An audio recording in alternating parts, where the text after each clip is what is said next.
We might be able to get up through the building. It's worth a try.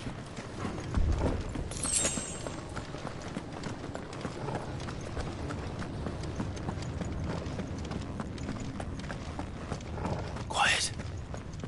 There's someone up there. Is someone there?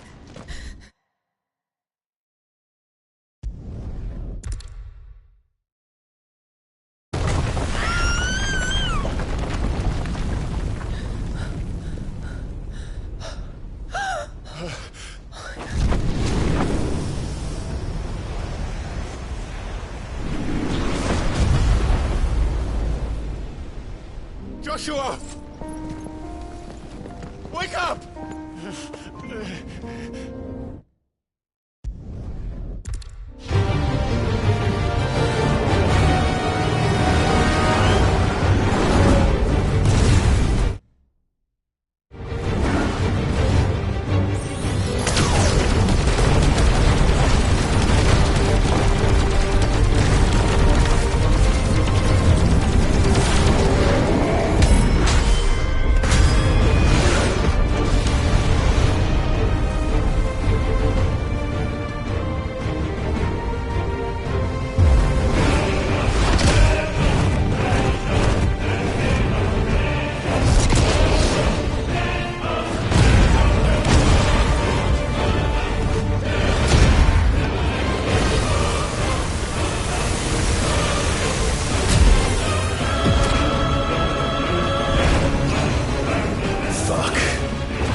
How can we hope to match such power?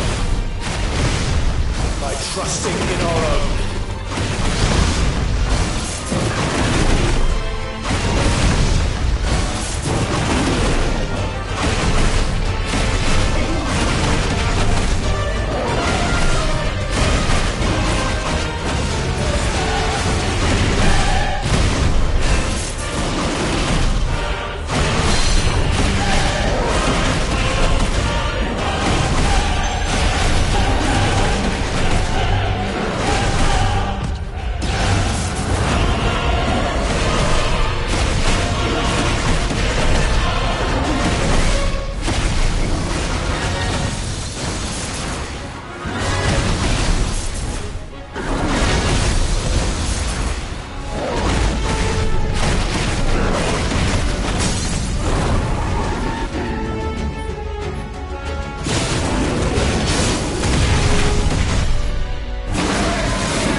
Joshua!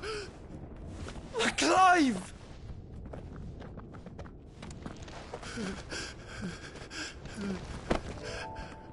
My brother. I'm sorry. I'm so sorry.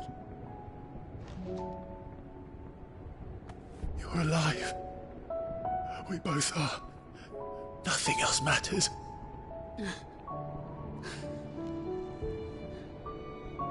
I never dared hope that I would see this day.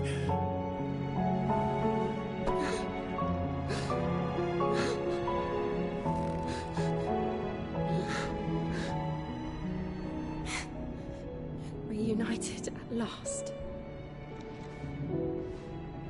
Jill.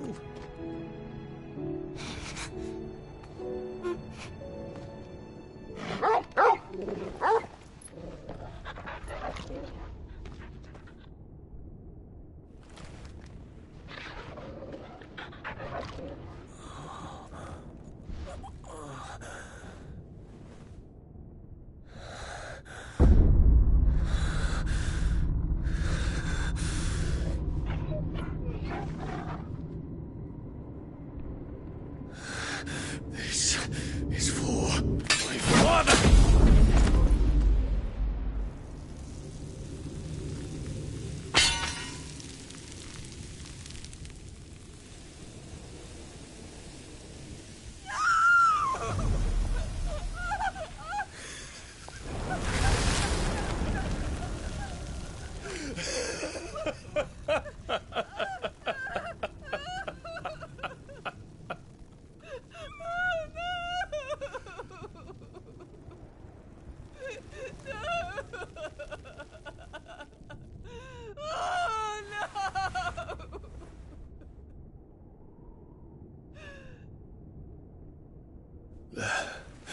It is done.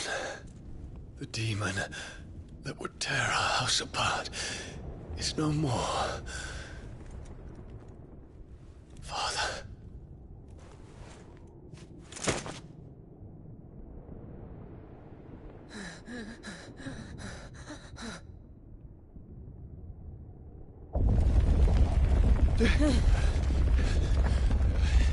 The Mother Crystal. It's collapsing. Right. We need to leave. No. Wait.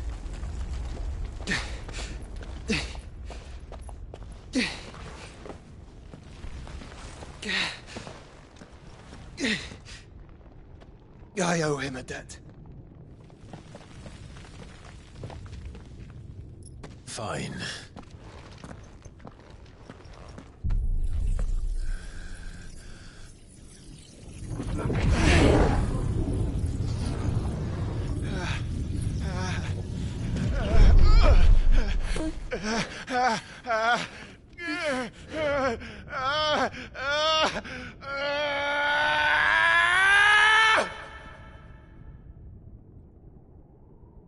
You there.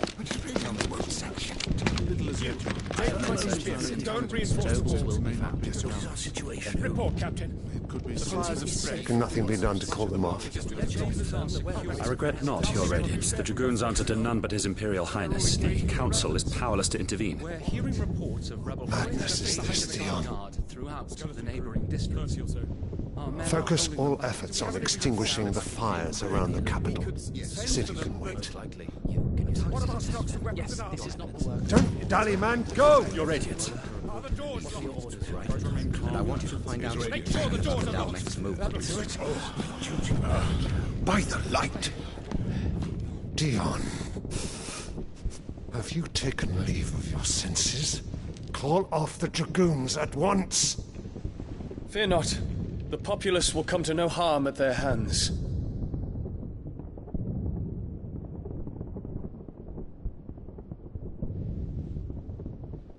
I am here to save you, Father. Save me? A creeping darkness hides in the heart of Sanbreque. It stems from your wife, the traitorous Annabella.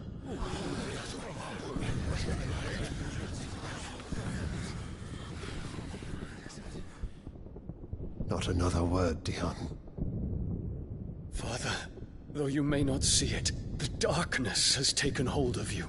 It has made you forget yourself. But I bid you remember, there was a time when you ruled not with cruelty, but with compassion. Why now do you turn your back on your people? Why now do you seek to stoke the fires of war? You too have borne witness to this change, Your Eminences. And you know, as well as I, who is responsible for it. A puppet now sits upon the throne, but cut his strings, and the master loses the power! What? Dion, you bear steel before your emperor? Guards! Take him!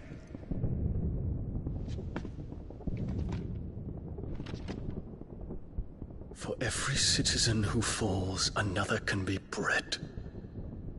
For every home that burns, another can be built. Those were your words. But when the last of your citizens has fallen, and all of their homes have been reduced to ash, what will become of your empire, of its rulers, of your god? As the mother crystals crumble one by one, and the blight sweeps in to claim all that we hold dear, our people look to their emperor for protection. Yet he labors not to secure their futures, but to seize what is left of the twins for himself. Even if it should come at the cost of everything his loyal citizens have labored to build. Dion, you must understand. A small price to pay, is it not? You've been blessed with great power, Dion. Enough to win me the world. So go, claim Valisthea for me, brother.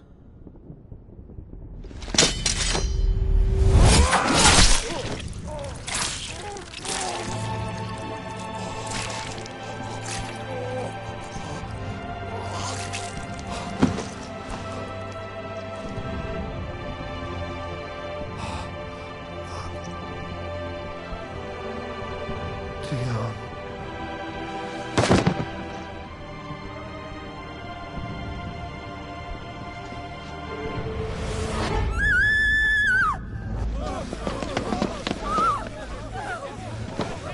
Gods!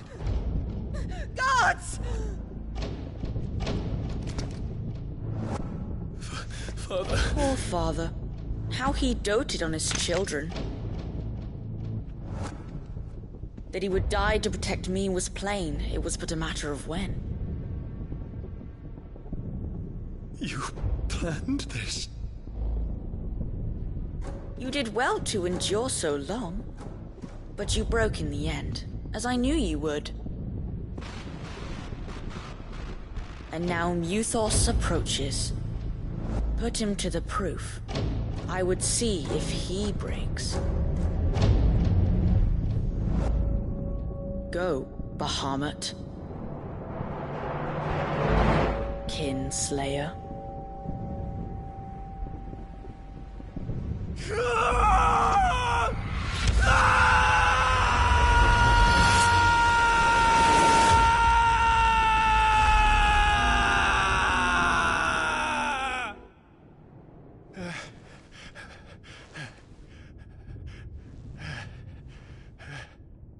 Not again. Brother? It's a long story.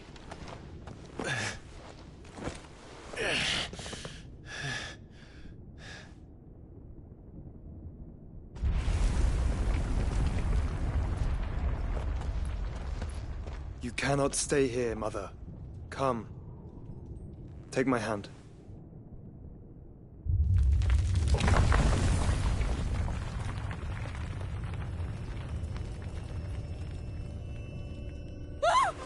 Get away from me! This is all just a dream, just a bad dream! You will not take me, Shadow! You will not take me!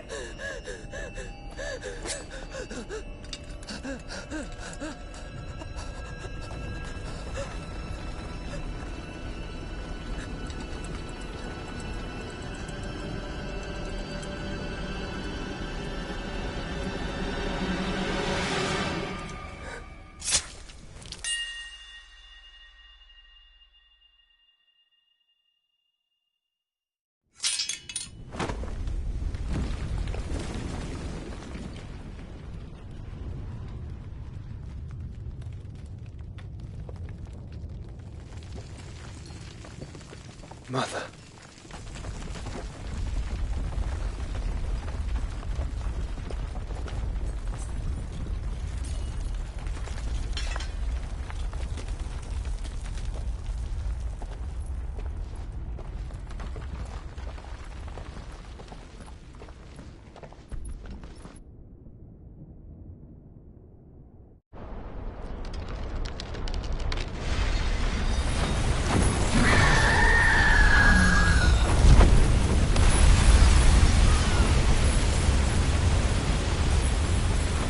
If it is consciousness that weaves your wills together,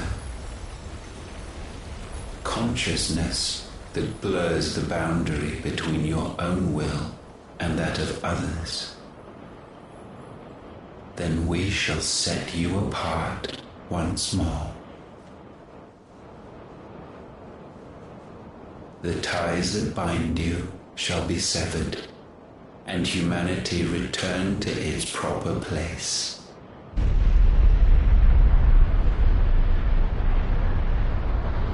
By primogenesis shall a new age of reason begin.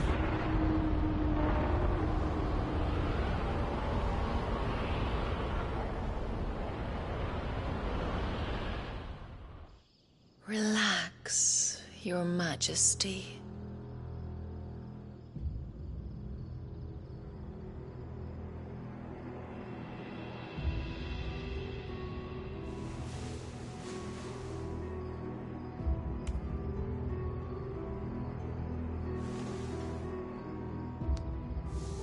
Don't you want to play?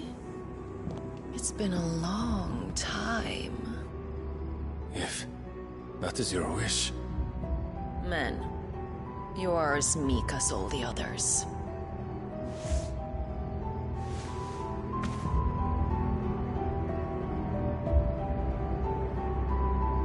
Such feeble creatures.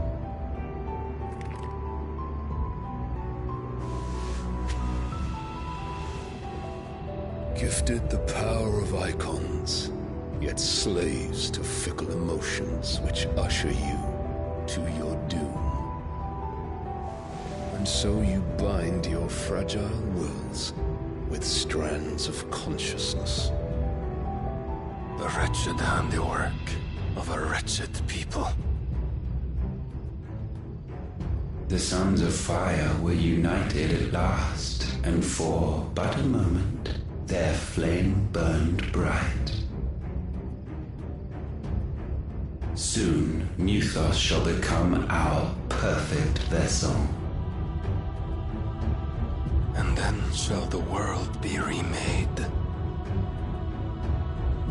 Not before the bonds are severed, of trust, of respect, of love. Only when every strand of consciousness is cut away, may Mythos return to our side. By primogenesis shall all be undone. Mankind shall be rid of his wretchedness, and Mythos of his will. But while he yet clings to it, he has the power to forge bonds anew, and so we bid you. Find Mythos, and sever every one. To destroy that which has no physical form. You ask the impossible.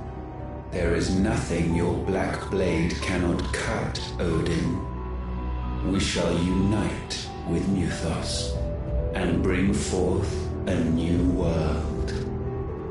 So long as our vessel remains unclaimed by humanity. It shall be done, Master. My will is yours.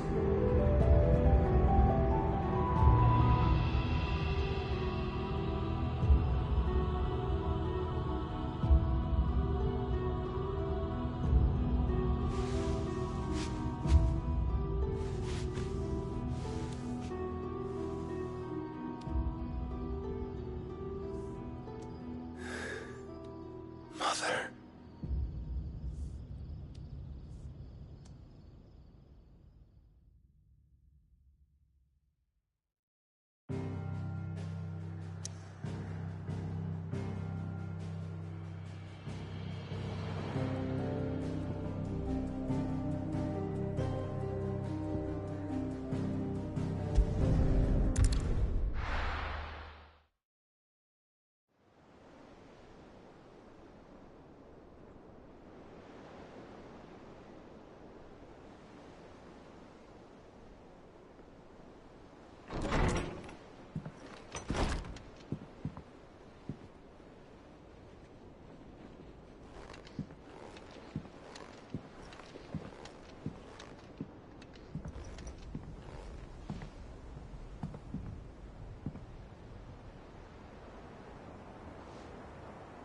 How is your brother?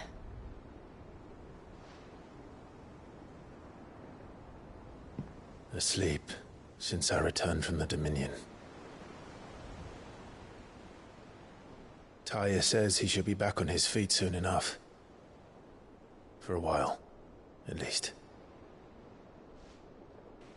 She discovered something on his chest. A swelling, circled in stone. The curse.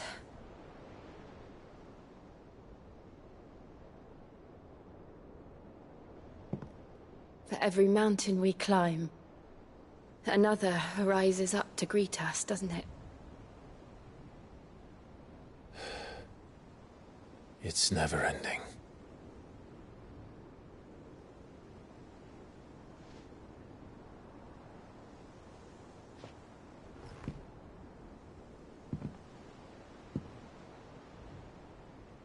Even the sky seems to have grown tired of it all.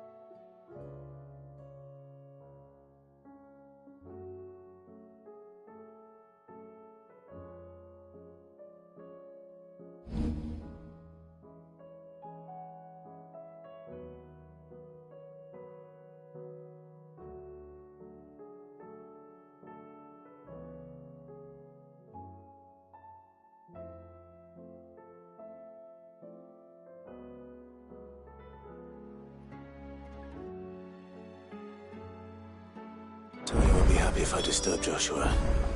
While he rests, I might as well see what Otter has to say.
fretting about us, guys.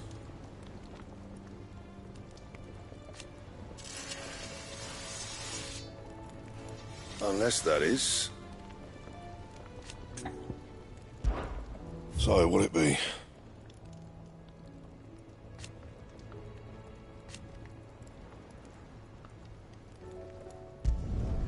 Not bad, if I do say so myself.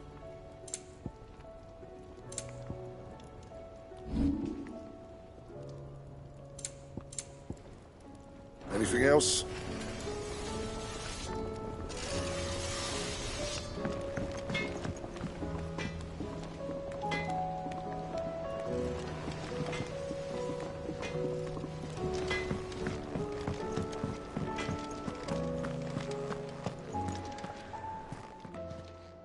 Still alive, are you?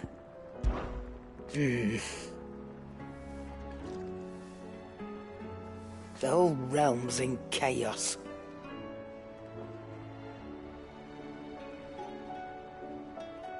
But as the old saying goes,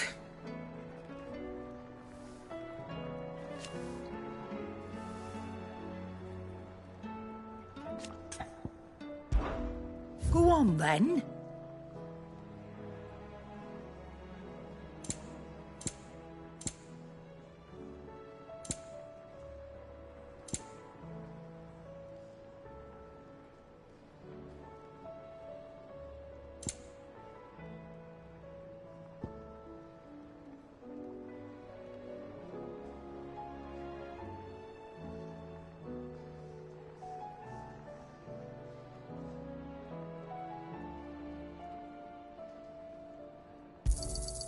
You're rubbing me blind, you know. Is that all? Seems the hideaway's lost its appetite.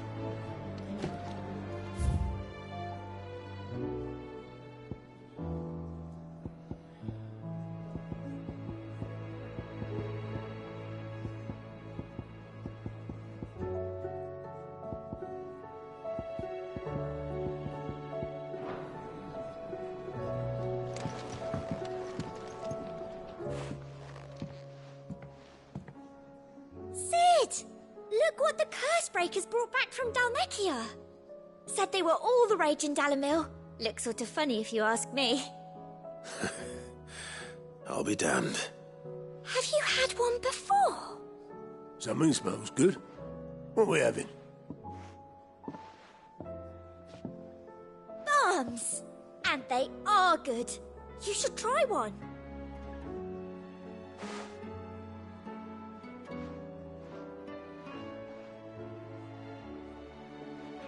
Eh?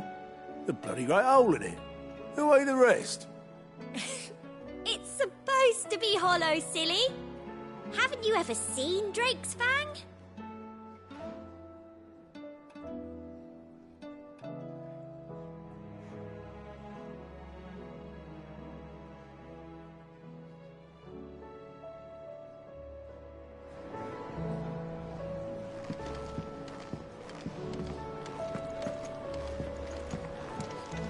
Welcome back, Sid.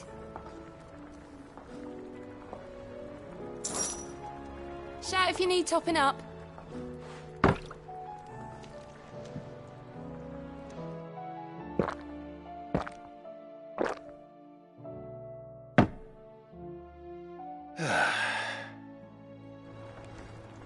Don't be a stranger, Sid.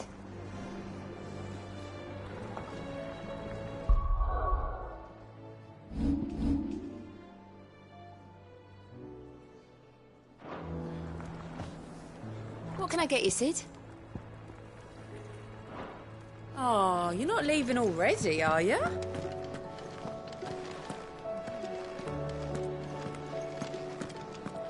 The battle cries of dread one die, in ruin lies less. As shrinks the glim, so spirits dim, unanswered call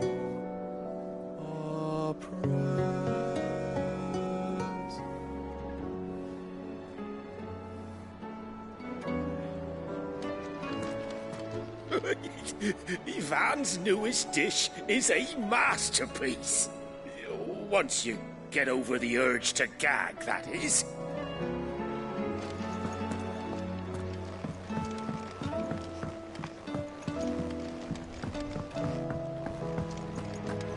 Mother, save us. Might be hard now there's only one. Then we're all doomed.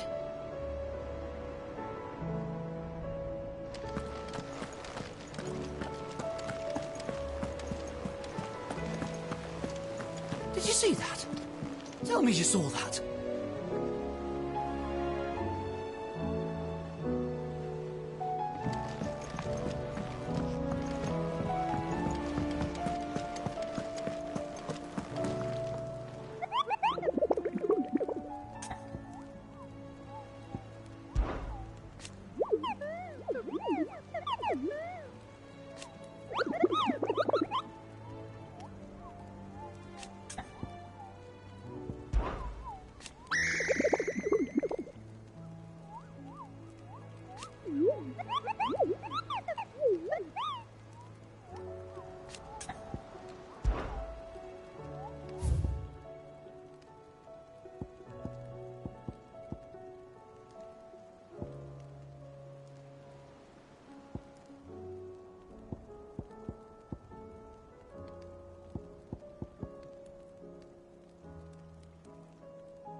What do you make of them skies, then?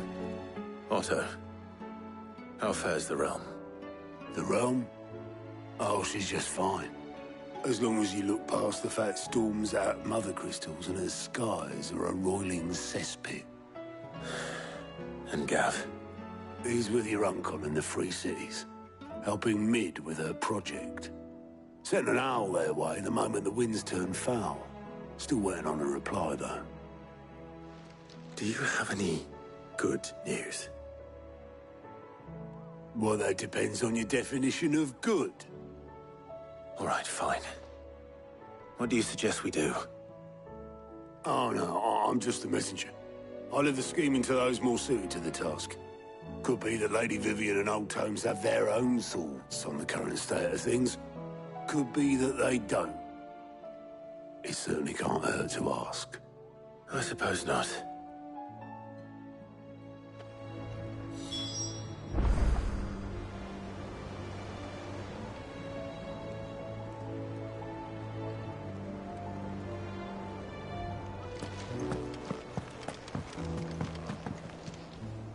How is it that every one of your little excursions presages some inexplicable catastrophe?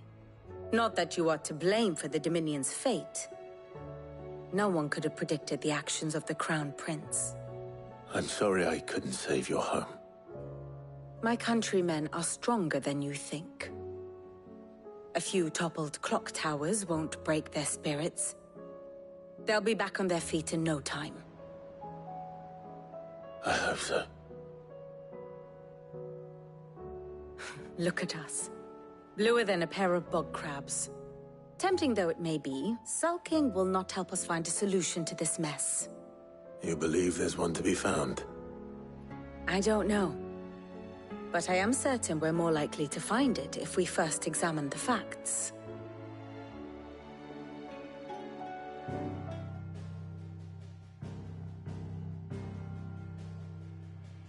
Beneath these darkened skies, fear and confusion reign over Valisthea. Oh, the lands around the fallen Mother Crystals had already begun to wilt for want of ether. But not like this. Crystals that filled wells and fueled furnaces. Now nothing but pretty shards of rock. And those that hang from the people's necks cast nary a glimmer of light to keep the dark at bay. It is only a matter of time before the common folk convince themselves that the end of days is upon us. Yet I fear a swift end is more than we can hope for. While most of the world thirsts for ether, the remainder drowns in it, spawning Akashic in droves. And amidst the hordes of mindless beasts, with magics as like to fail as function, even the strongest nation would falter. Rosaria and the Iron Kingdom teeter on the brink of collapse, while the tragedy in Twinside has all but paralyzed the Holy Empire. Dhalmekia fares little better. Rumor has it the ministers fled the capital after the fall of Drake's Fang, leaving their beloved republic to crumble. Waloed, meanwhile, moves in earnest. The Einherjar has been sighted off Storm. The world, in short, is in chaos. It would seem our civilization was nothing but a castle of sand, to be washed away at the whim of the waves.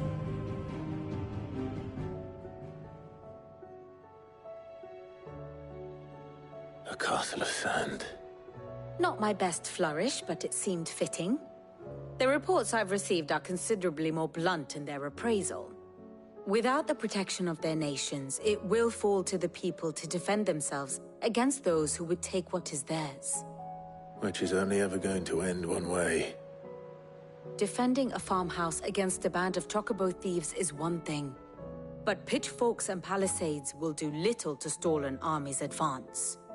Should the King of Waloed deign to invade, there would be none to stop him. None but us.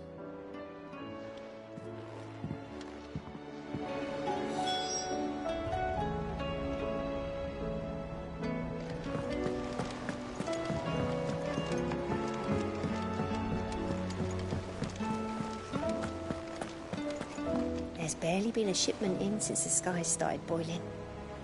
A few more days without a visit and we'll have to start eating the blankets.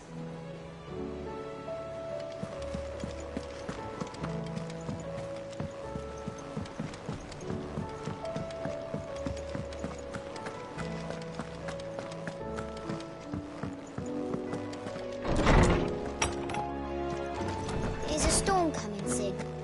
Will there be thunder? Let me guess. You're here about the skies.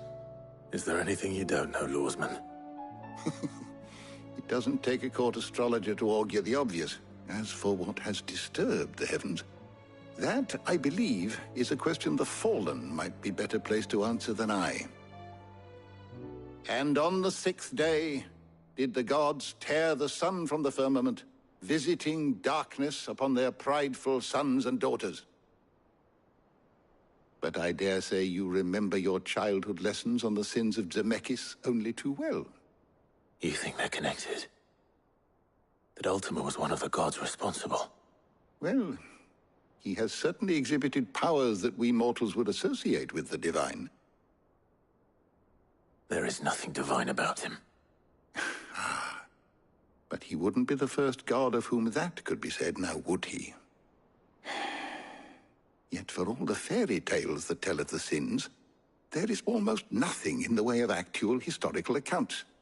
Had I the Journal of Moss the Chronicler, I may have been able to tell you more, but alas, I fear all remaining copies have been lost to time.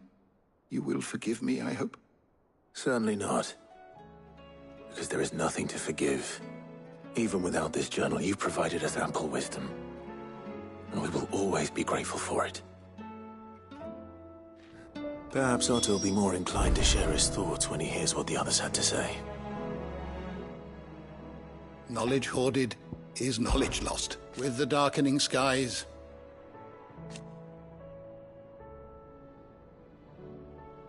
but be that as it may,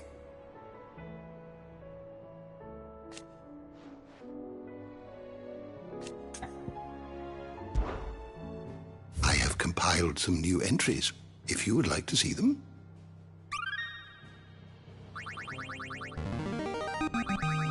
I have quite the find for you today.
What subject shall we consider today?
Did you learn everything you needed?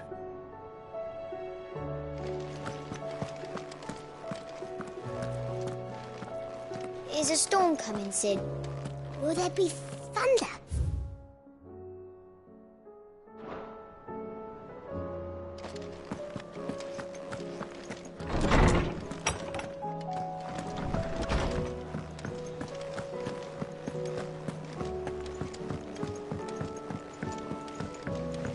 Oh, the moon.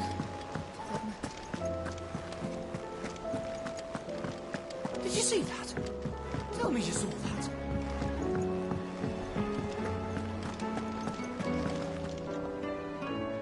Clive, we have a problem. Only one. That would be a first. It would. Actually, there are three. We had as many owls arrive while you were at the shelves. Martha's got a Kashik at her gates, and talk of monsters roaming the hills outside of Northreach has put the wind up Isabel and her lot. And don't forget Dalimil. Lubor says the village was raided by bandits. When it rains... It fucking pours. The curse breakers are spread thin, taking stock of the damage in the Dominion. And even if I could get word to all of them, I doubt they get here in time to make any real difference. Which means... there's only two people who can. Jill and I. Let them know we're on our way.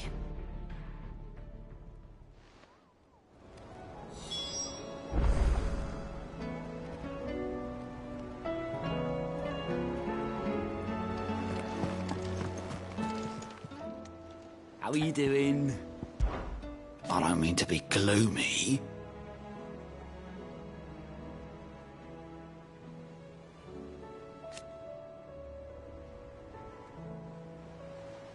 They need all the help they can get. Here you go.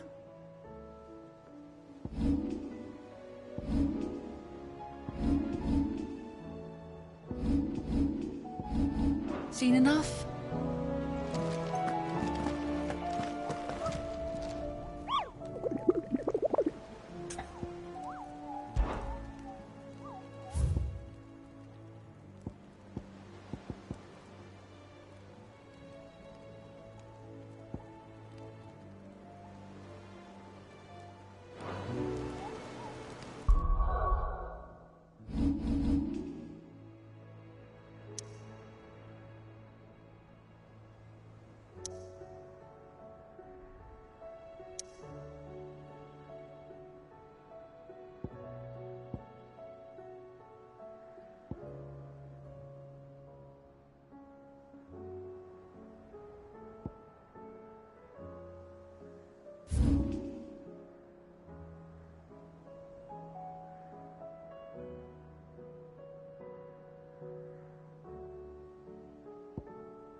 Come on.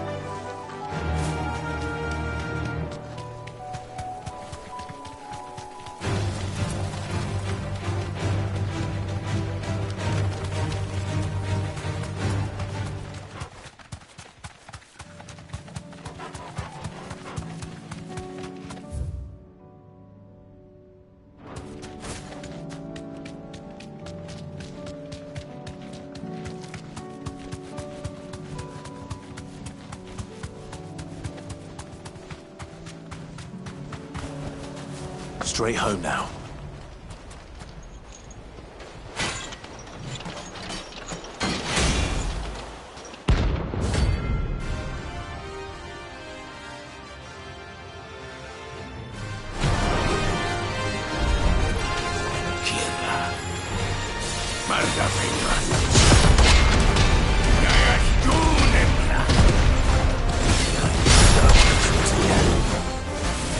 Not for long.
No more vengeance.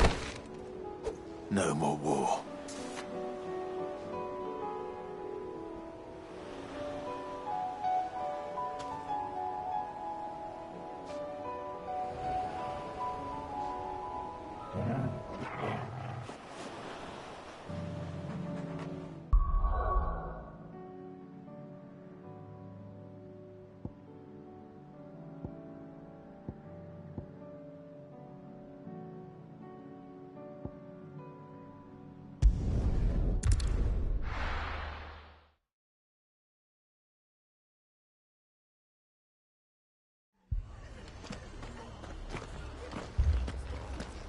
The Akashic attacked us out of the blue, and there's no telling when they might be back.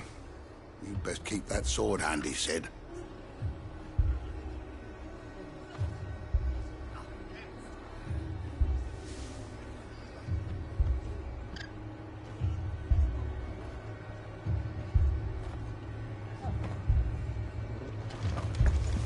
This man's gonna die if we don't get him to a healer. But all our beds are taken. Martha, it's good to see you. And you, Clive. Jill? Otto said you'd been attacked by Akashic. What exactly happened here? Those skies are what happened. Not long after they fell dark, we had our first visit.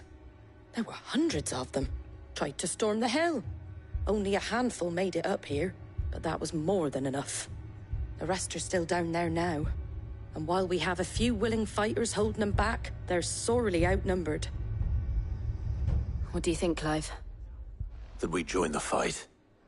I thought you'd never offer. Now, where I need you is the Fallen Gate. That's where the fighting is fiercest. Let the men know you come to help. Something tells me they'll be pleased to see you. We're on our way.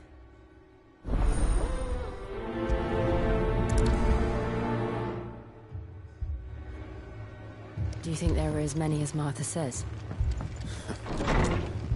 More.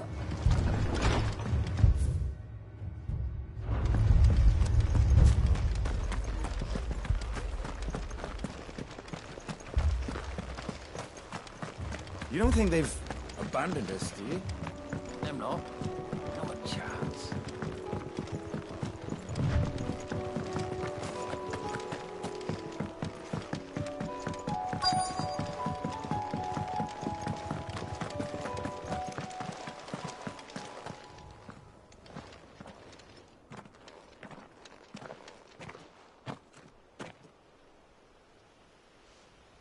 Clive, wounded.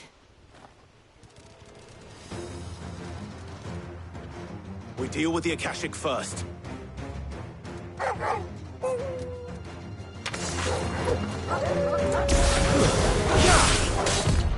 Too slow.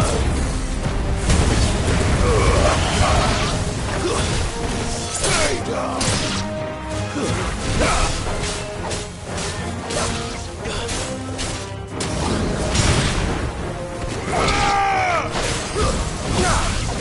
It's over.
These men don't have the look of hired swords.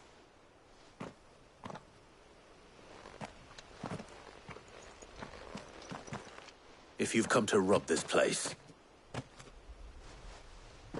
You are mistaken, my Lord Rosfield. We're here by Madame Martha's leave. How do you know my name? Forgive me, my lord. There wasn't time for introductions. We're with the Guardians of the Flame. Wade's men? But how did you come to be here? Where is your commander? Sir Wade left earlier with a scouting party to find out where the Akashic were coming from. Did he? Take your wounded back to the inn. Martha will see you're looked after. We'll join you anon.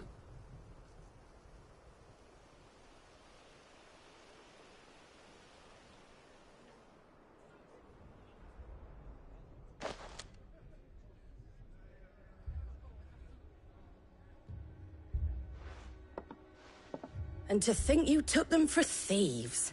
A fine reward for holding off the horde, that is. When did Wade and his men arrive? Not long after Rosalith fell. The Guardians asked me to shelter some of them that had lost their homes.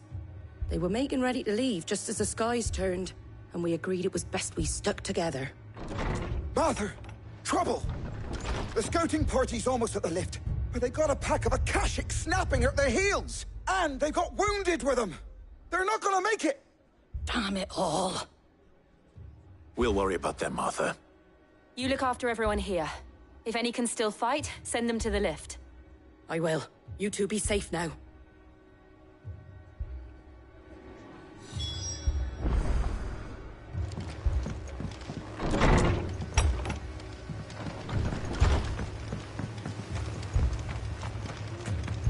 Moy. What are you after?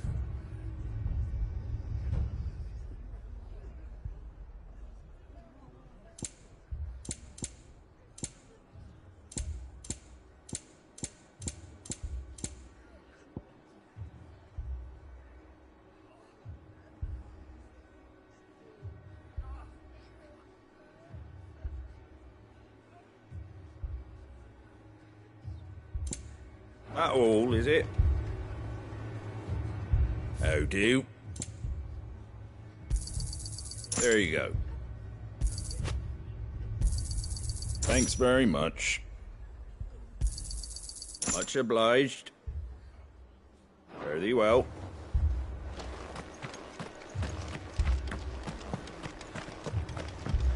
Mad dogs, the lot of them.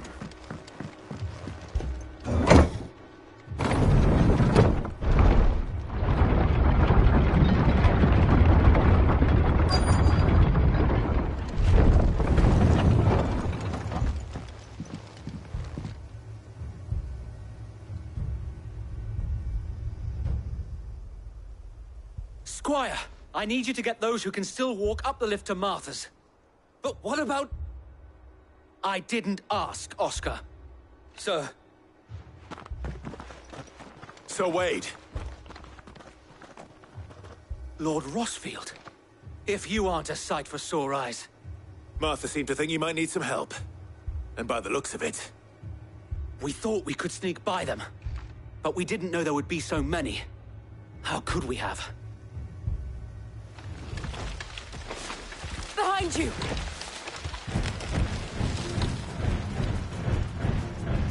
Damn it! We need to get the injured to safety. Do you think we can hold them off? We can certainly try. Are you with us, Sir Wade? Always. Then let's do our duty.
Is anyone hurt?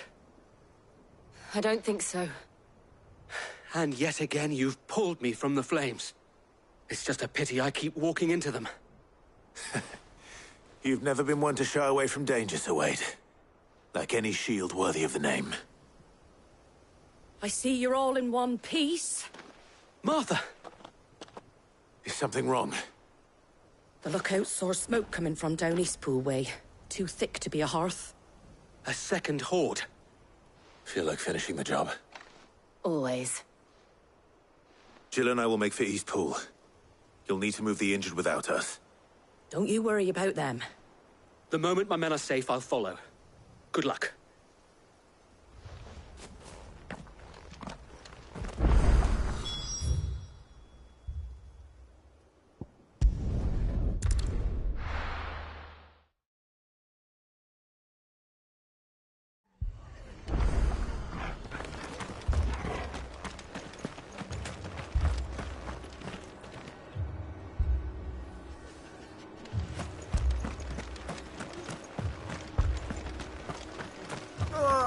Just patch me up as quick as you can and get me back out there.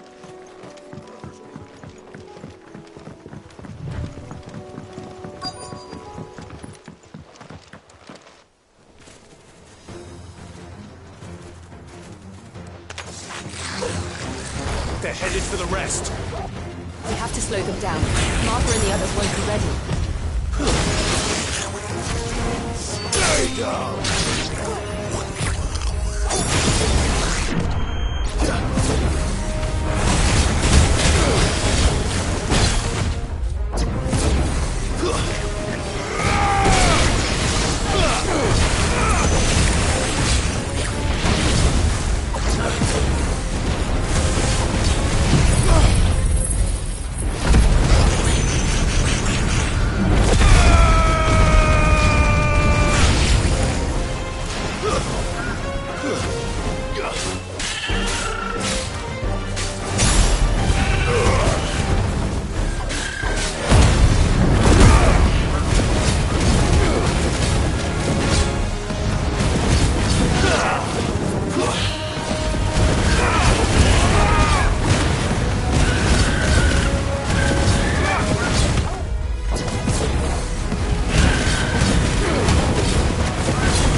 Something's coming.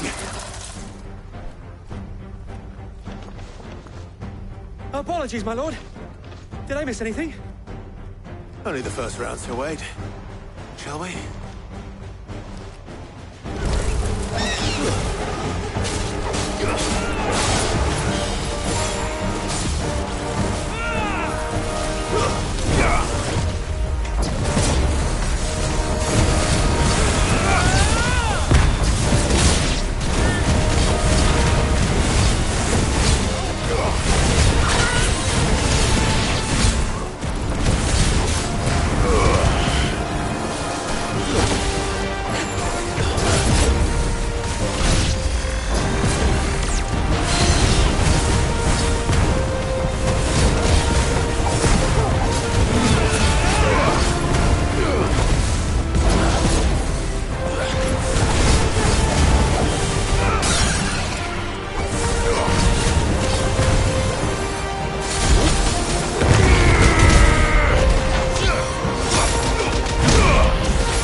Do you see any more? No. I think that was the last of them. But it won't be long before the next lot arrive. Then we make for Martha's while we can.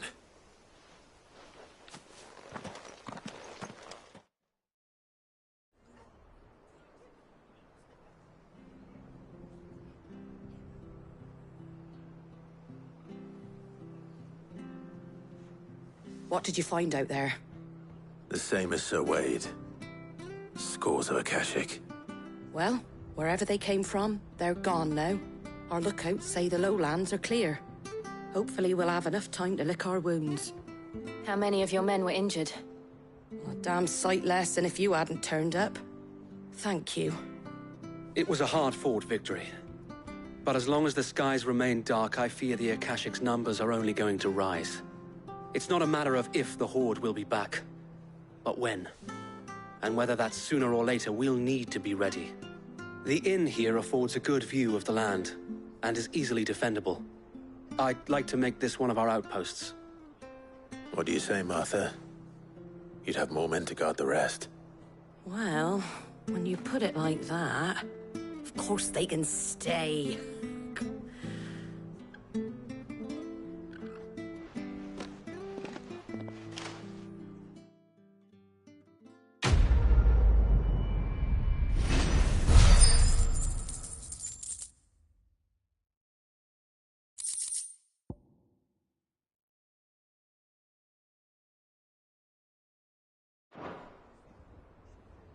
My lord, there's someone I'd like you to meet.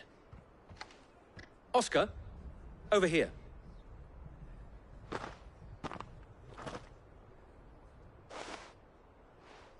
It is an honor to make your acquaintance, Lord Rossfield. I am Oscar. Oscar of House Murdoch. Murdoch? I wasn't aware the Lord Commander had children. Oh, he didn't. But his brother, my father, did. I am Sir Rodney's nephew. Well, go on, then. It's not for me to ask him. Yes, Sir Wade.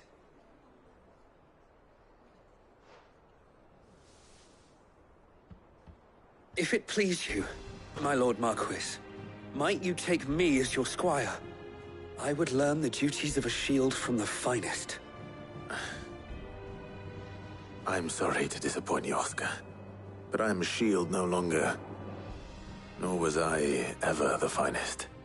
And spending time in the company of an outlaw hardly seems a fitting education for one aspiring to take his oaths. My Aunt Hannah once told me that a man is not defined by his title, but what he does in its name. You have accomplished much since taking on the mantle of Cid, winning no little honor in so doing. And I would sooner serve under an honorable outlaw than an unworthy shield. Not that Sir Wade and the other Guardians are... I mean to say that, they're... It's all right. We know what you mean. There is only so much the boy can learn from me, my lord. But a squire... Would that really be so bad? You were a squire once. And I'm certain Sir Rodney would approve.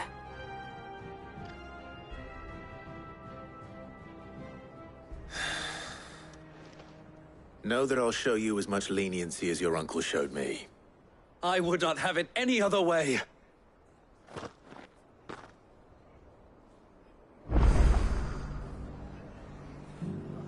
I will not let you down, Lord Rossfield. You or my uncle. We shall be staying here for the time being, and not just for the ale. I'll have one of my men escort Oscar to Benimir once he's said his farewells.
Ready, go?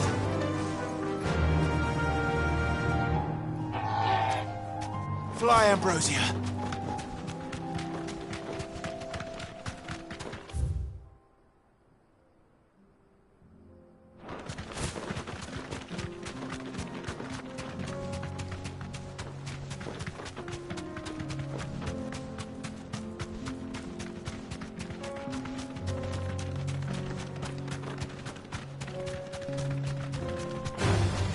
All right.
That'll do, girl.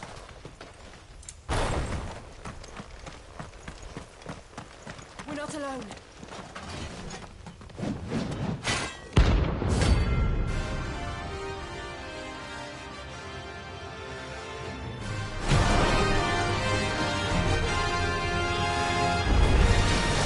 Another God's forsaken soul, eh? Only those who have nothing. So empty your pockets.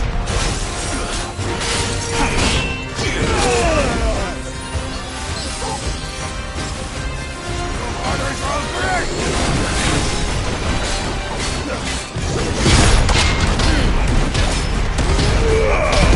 let's have some fun.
A deserter turned outlaw. We were more similar than he knew.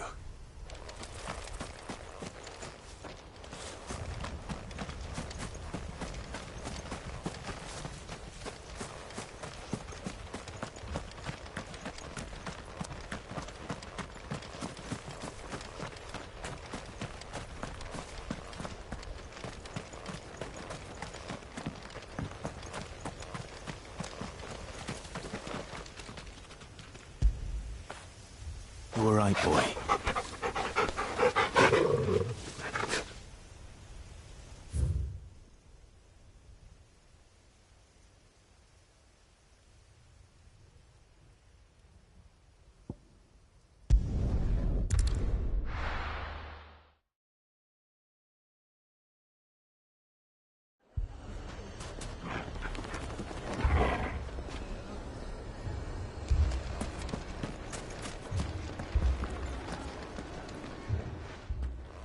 Sid!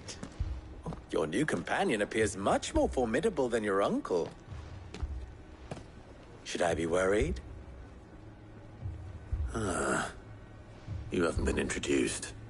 Jill, Clive has told me much about you. All lies, I'm sure. Your Stolas said that Dalamil has a bandit problem. Indeed. Although, you're a little late. They left with our food and guild days ago. Any idea where they went? The desert's a big place. Your guess is as good as mine. But the fact is, I have more immediate concerns. What did you say to me? What did you say? Ah, as if by magic. Let's just say we've yet to reach a consensus about how to solve Dalamil's little problem. And at this rate, it won't be the actions of the bandits which prove to be our undoing. It will be our own. I've tried reasoning with the dissenting parties, but even the Desert Hare has limits. Perhaps we could talk to them. What makes you think they'll listen to us? What makes you think they won't? She makes a fair point, Sid. And you won't have wasted much of your precious time if you fail. They're just across the courtyard.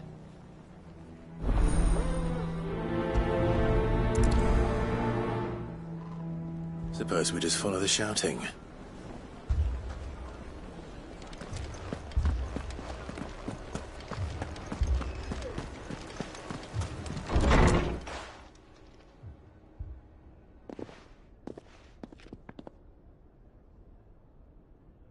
You wouldn't talk like that if it had been your men whose throats were slit. Blood for blood, it's the only way. We hire mercenaries and have them mount the bandits' heads on our walls as a lesson to the rest. And what happens when those mercenaries are slaughtered like your men? Are you going to hire more? We're better off using that coin to buy food and supplies. If we hire mercenaries, the only thing we're buying is the bandits' ire. And you cannot fill empty bellies with that. Do you hear me? But what happens when they come back? Maybe it'll be your throat that's slit. That's enough. Both of you. Any more of this and I'll throw you out myself. Come back when you're ready to talk like adults.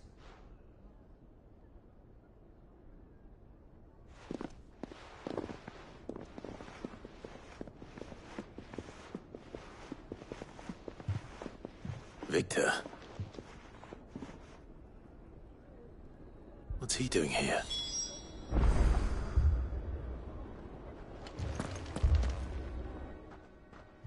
Cid. And Lady Jill. What brings you here? I was about to ask you the same thing. Costness is in chaos, and the markets have all but ceased to operate. The Briar's Kiss here in Dalimil is the only place I can reliably obtain supplies. I was here to do just that when Master Lubor told me of his troubles. He thought I might be able to talk some sense into these fools. But if you're here, I suppose his patience must be waning. Who are those people? Those were the thorns in Lubor's side. And the reason this place might be headed the same way as Costness. It's these accursed skies. The darkness is enough to drive a man to madness. Or an entire city, for that matter. We're still working on the skies. But in the meantime, perhaps we can find a solution to Dalimil's problems. I hope so. For all our sakes.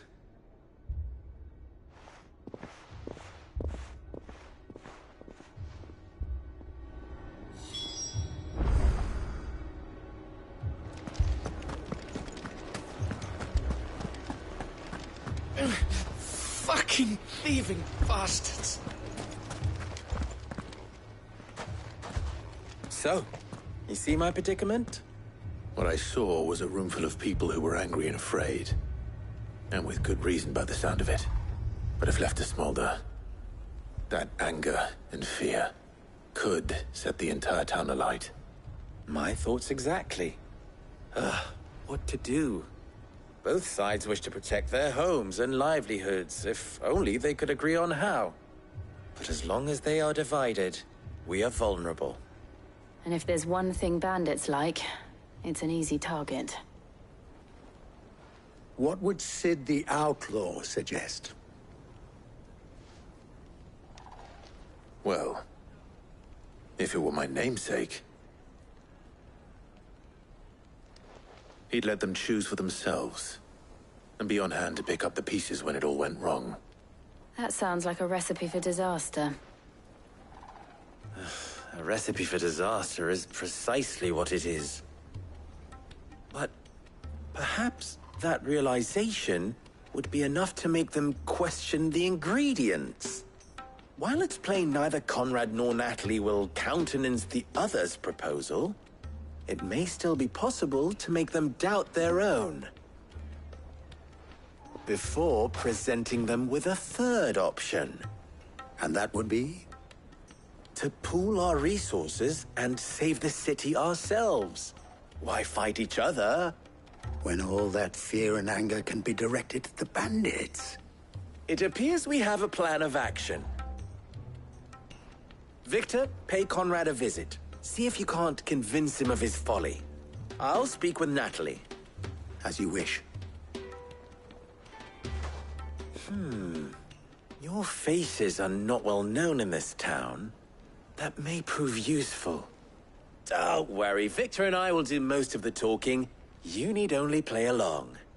Play along? What he means to say is yes.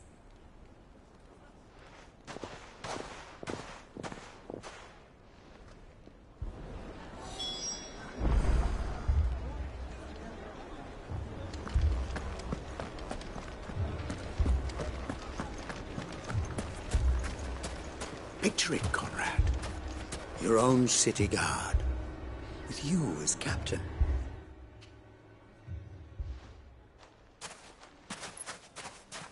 Ah, here she is. The Lady of the Spear herself.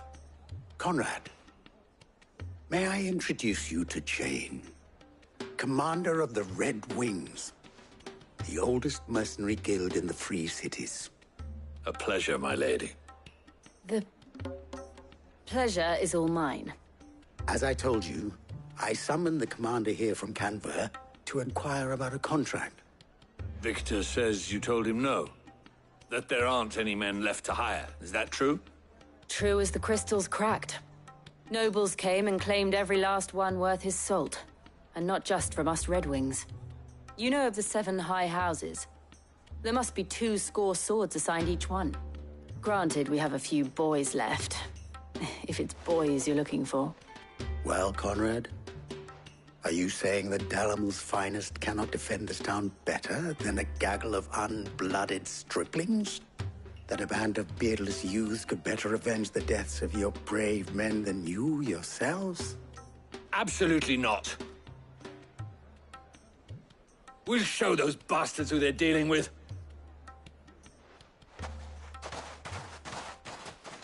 I can't believe that actually worked. Conrad's not what you call the brightest candle in the crypt. And there's a reason why I had you do the talking and not Sid. Well played, my lady.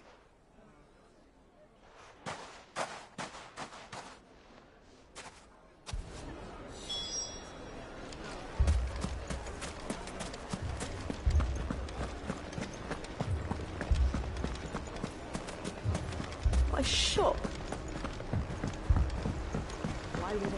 If I had my pickaxe, I would... I mean, it may still be possible to buy something. Ah, here he is now. Natalie, allow me to introduce Lord Underhill of Randalar's prestigious League of Merchants. Lord Underhill. At your service. Underhill? I was just telling the good lady of our conversation, my lord, and how you were lamenting the state of the capital's stores.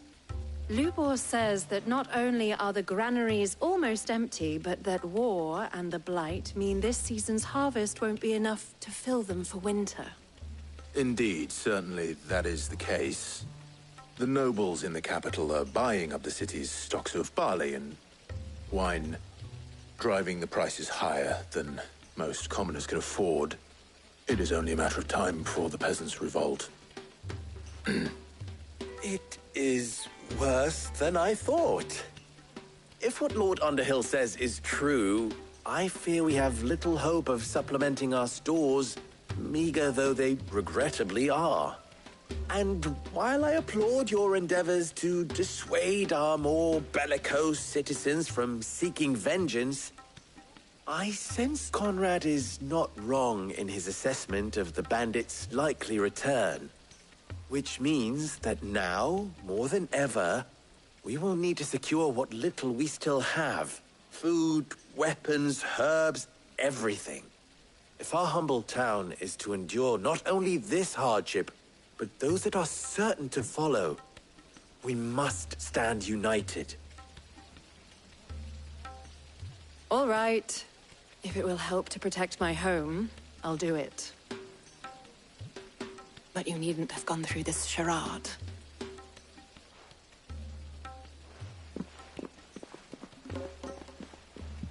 Thank you, Clive. Your performance was nothing if not workmanlike. She saw right through it. I didn't say it was good, merely that it produced the desired effect. Now, my scouts should be returning shortly. Meet me back at the Briar's Kiss, and we shall see what we face.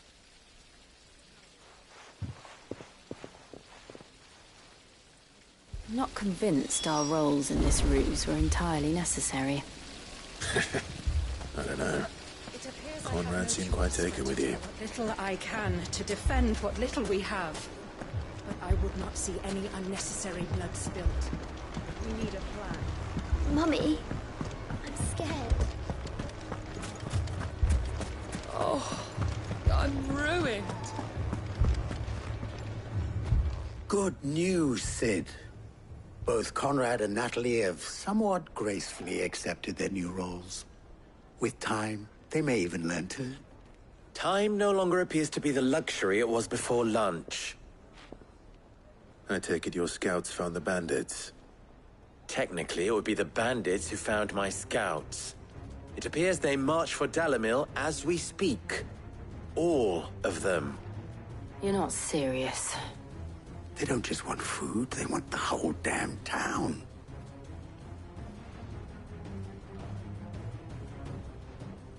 I have a favor to ask.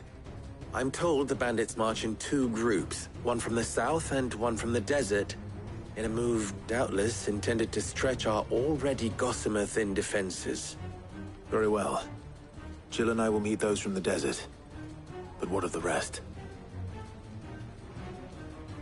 The rest, my friend, the city shall fight. Together. The stakes, I concede, are high. But if this does not unite Dalimil, nothing will. That is a lot of faith to put into those who had their hands around each other's throats but a moment ago. Then it will be for us to see that their hands are kept occupied. And I do mean us. I thought you might say that. We'll hold them off for as long as we can. And we will do the same.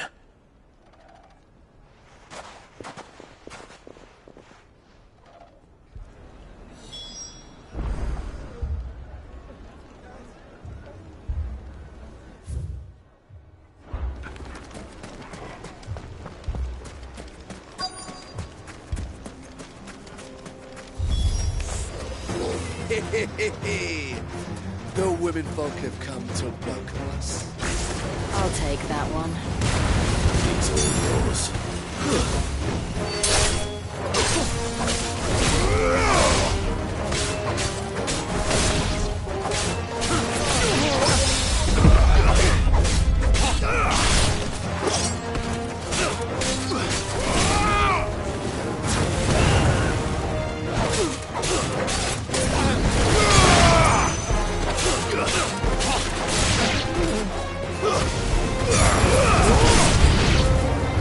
They mean to overwhelm us.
The townspeople. Could they have held out? I don't hear any fighting. What do you think? That we should hurry.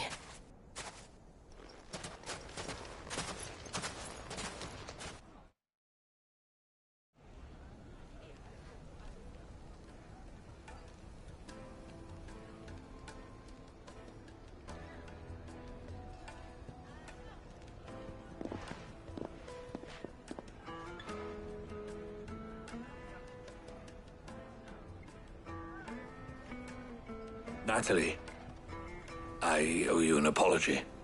You did well out there. The inn would have been lost had you not held the line.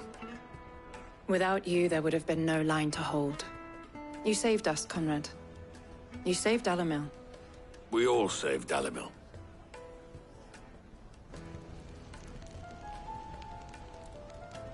Conrad seems to have had a change of heart. I'd say they both have. I take it from your presence that our visitors from the desert won't be joining us either. Pity. The plan worked, Sid. Granted, it only took an army of bloodthirsty bandits at our gate. Calm now, Victor. Why quibble over the details? We are united, and that is all that matters. As for you, Sid, you fight considerably better than you act. I'll take that as a compliment.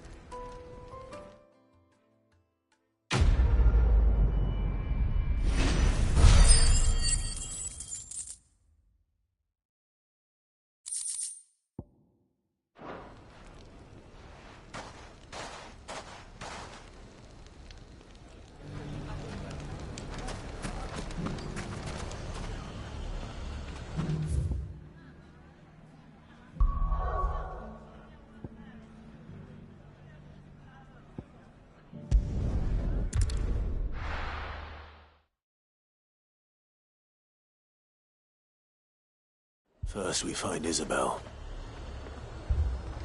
Heard a bloke saying he saw ghosts on the far side of the wall. I saw it with my own eyes. The whole of Oriflamme under a flood. Then we're next.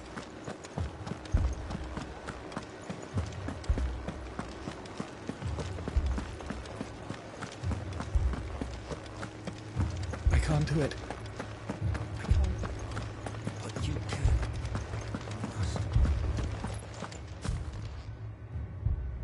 My lord. My lady. We received the dame's message. There have been sightings of strange creatures, I understand. With the blue eyes. Yes. Like a Kashik, but different. They've taken so many. I've lost count. Akashic, but different. Ultimus thralls. And what of your mistress? Is she here? Oh, no. She went to the garrison to ask what they were planning on doing about all this. Then we'll look for her there.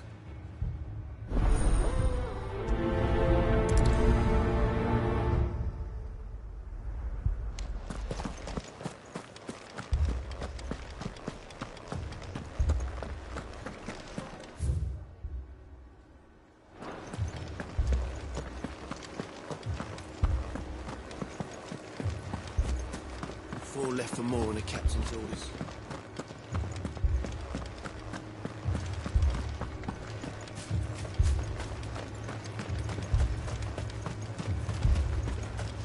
Madame, please! Half the garrison's been slaughtered by those things. We lost the captain this very morning. We've tried requesting reinforcements, but there's been no word from the capital or the Dominion in days! What more would you have us do? I would have you do your duty. Those at the Vale look to me for protection. And protect them I shall.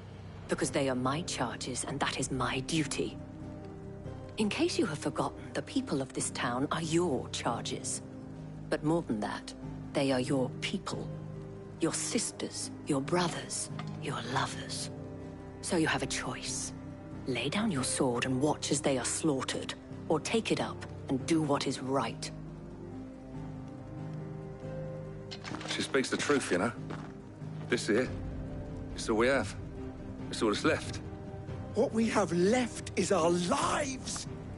Do you really want us to lose them as well? Not if we don't have to. Look, there's a cask under the captain's bunk. Let's talk about this over a drink, eh? I'm listening. I'll have a word with him.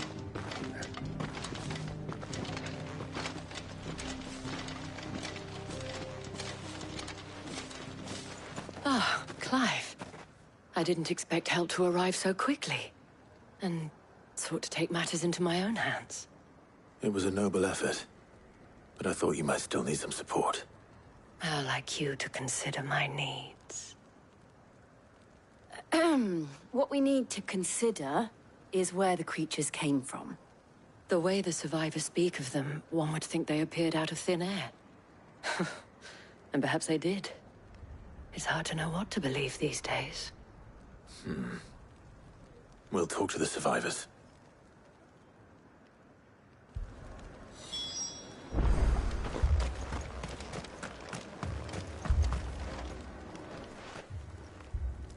You're a pikeman, yes?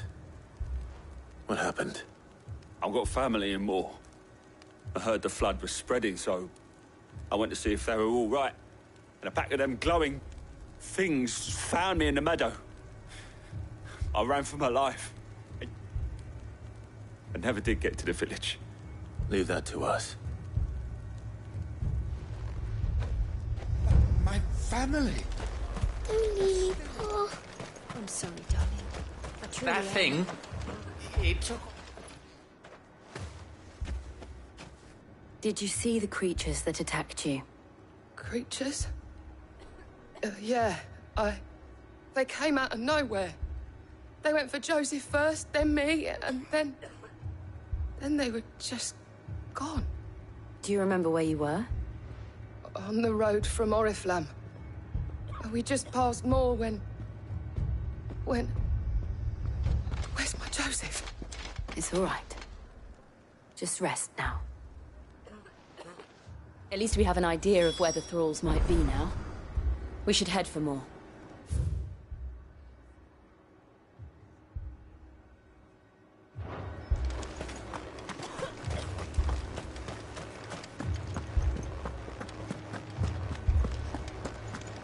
The two soldiers were carrying another. He didn't have any legs. It was all they could do to escape.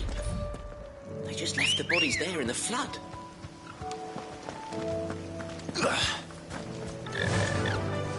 Yeah!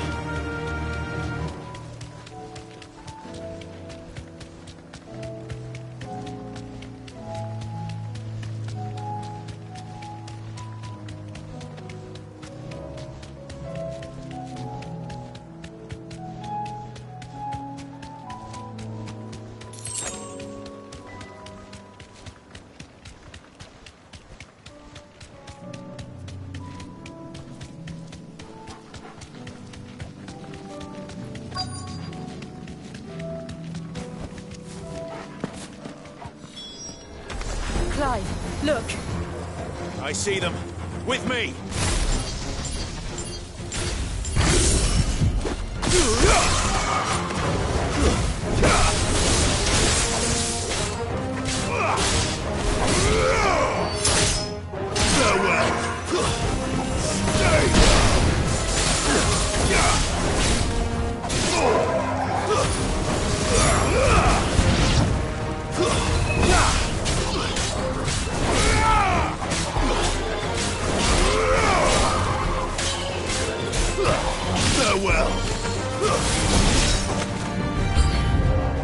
Should I prime?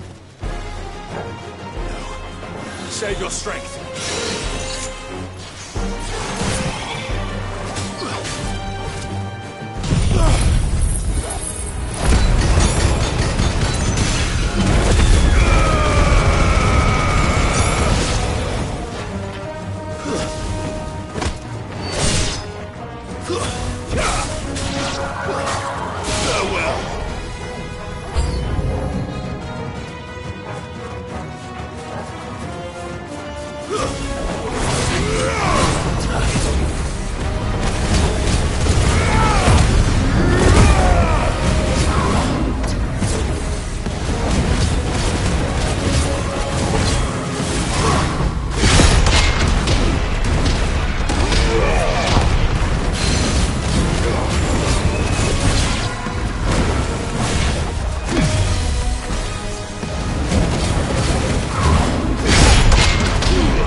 Do you think there are more?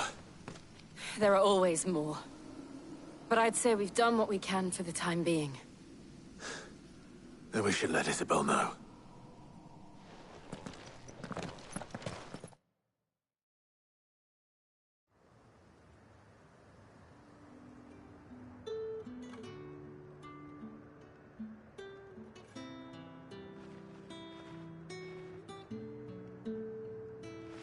You have the town's thanks.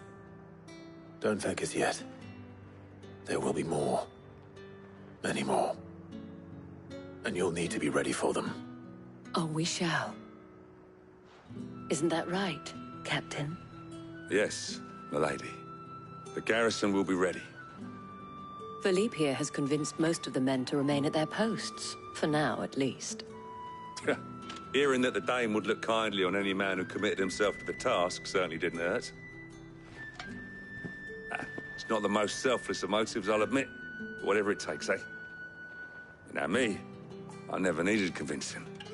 I became a soldier to protect the people I love. And the people I love include the one standing before me. Handsome and chivalrous.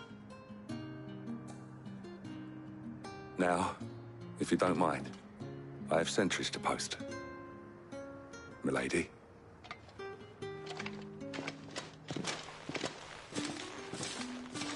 Lest you wonder, I'm not foolish enough to believe that this has solved all of my problems. But it has solved one, and that's one fewer than I had this morning. Thank you again, Clive.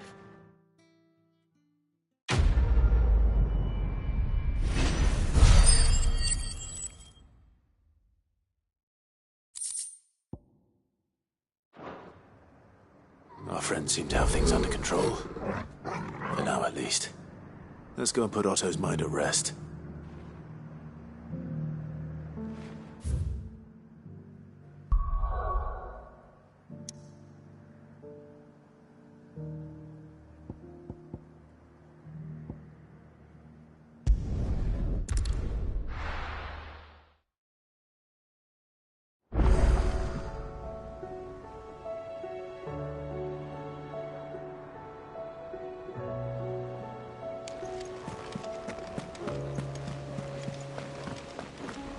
Did you see that?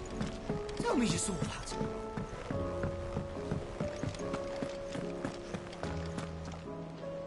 Was wondering when you turn up. Had owls from all our friends thanking you for your timely intervention. How is it you always manage to arrive at just the right moment? Luck, I suppose. Any word on the rest of the realm? Let's see. Storm's still crying out for mother crystals.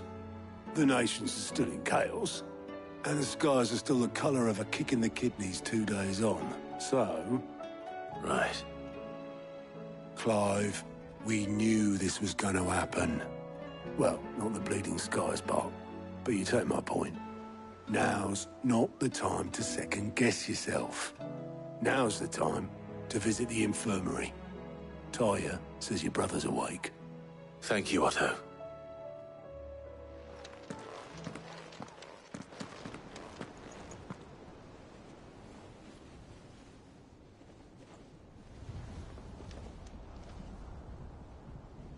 So it was not Sylvester, but Olivier who served as Ultima's puppet. And when Dion learned of this, he sought to slay the fiend.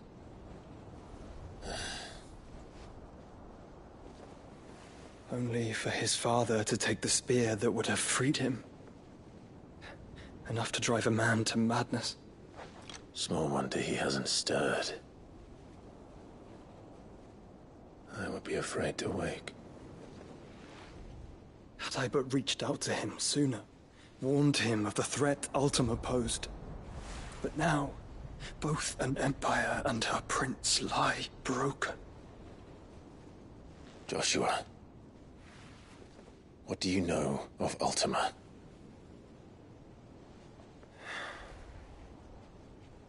Very little, I'm afraid. Despite my best efforts. 18 years ago, as I lay buried beneath the rubble of Phoenix Gate, 'twas not death who came for me, but another. And it was while in my rescuer's care I first heard of Ultima. I've been chasing his shadow ever since. Ultima is driven by some deep, dark purpose, and for whatever reason, it would seem you are crucial to his designs. He will stop at nothing to have you, even if that means toppling an empire. But why me? What possible use could I be to such a creature? That is one of many answers that have eluded me. Yet, I am certain of this. It is not mere chance. You were chosen for a reason. All dominants carry within them the might of an icon. Nigh limitless power that is at once acutely limited. I wield fire, and only fire. And I only ice. 8 wardens for 8 elements. But you, Clive. You are different. You're special. Your abilities begin with the flames of Ifrit. But they do not end there. The fact Ifrit can even exist goes against everything we thought we knew of dominance. Perhaps Ultima has been waiting for one such as you, whose potential is truly limitless. I've encountered that thing several times now. If it or he, as you say, needs me, why hasn't he claimed me as he did the boy? Were I to hazard a guess, I'd say the two of you are somehow incompatible. His mind not properly attuned to your body. His mind? Mind, awareness, spirit, call it what you wish. But I believe Ultima to be an embodiment of the concept. This is why I struggle and fail to contain him here inside me. I'm sorry. Inside you? With every setting sun, I feel my strength wane. And though the Phoenix's flames mend the prison I have made for Ultima, they do so at a cost. We must find a means to bring an end to him before I meet my own. What were you thinking?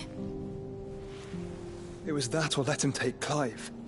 And I've always had a soft spot for my brother. But that doesn't mean you should sacrifice yourself to save me.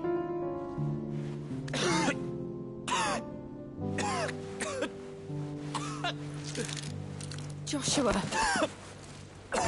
Clive, it's Gav. There's an army of Akashic at the gates of Canver.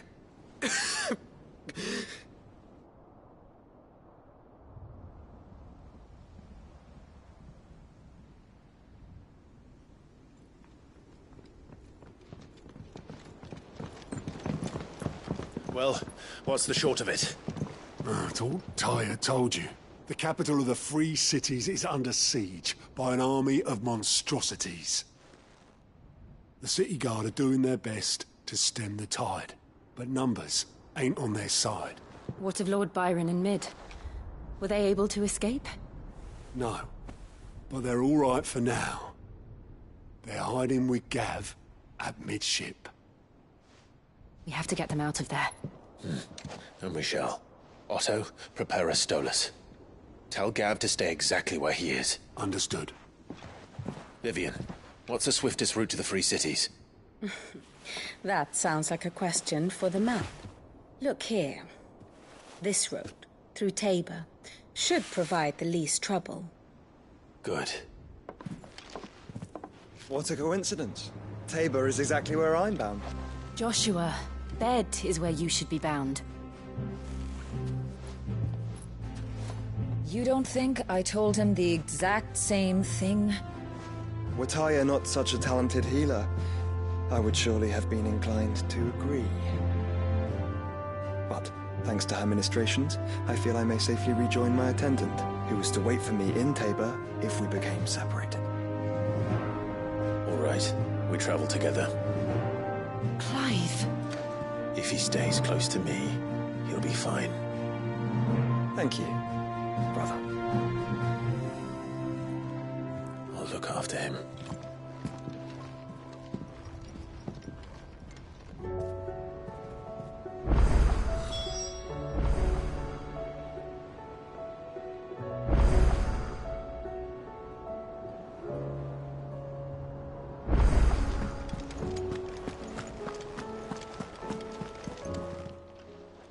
Welcome to the Patron's Whisper. It's not true. We've lost so much already. Your benefactors are a generous lot.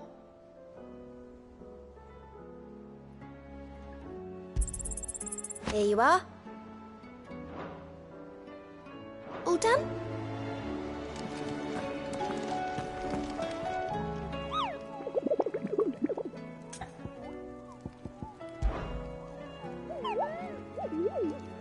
What did you find down there?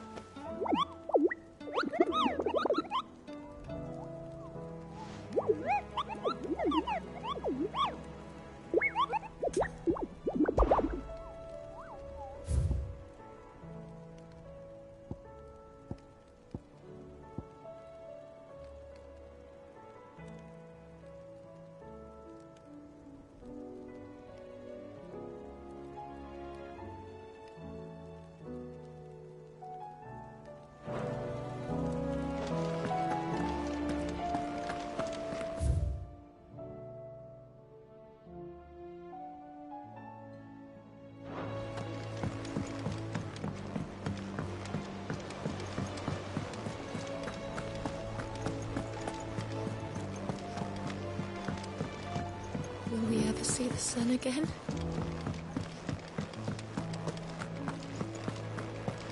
Did you see the pair that got hauled into tires?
Rutherford.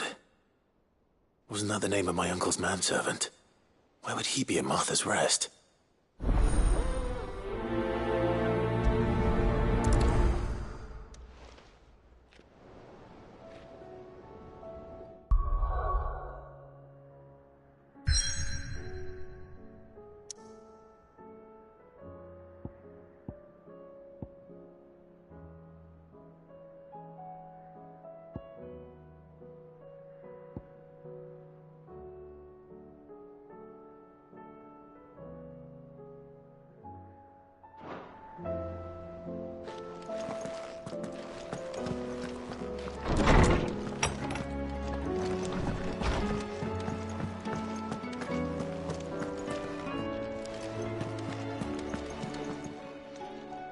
Aye, it's a dangerous world out there.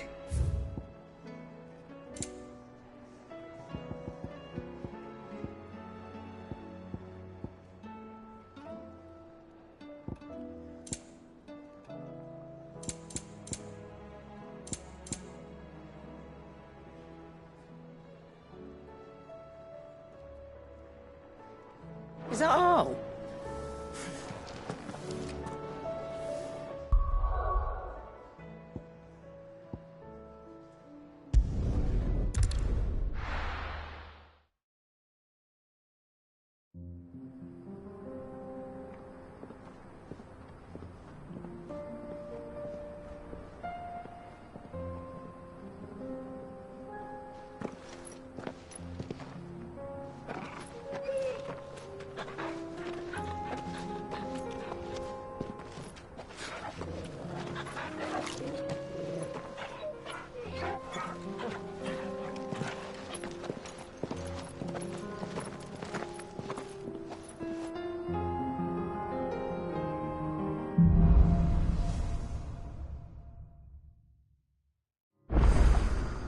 It's like a dream. The four of us out walking like we used to. Enjoying this, are you?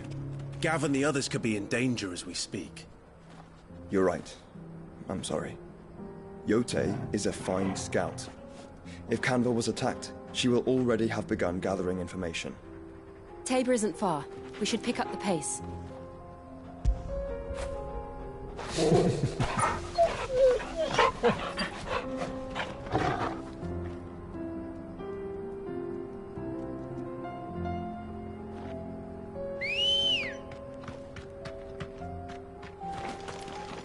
Come on.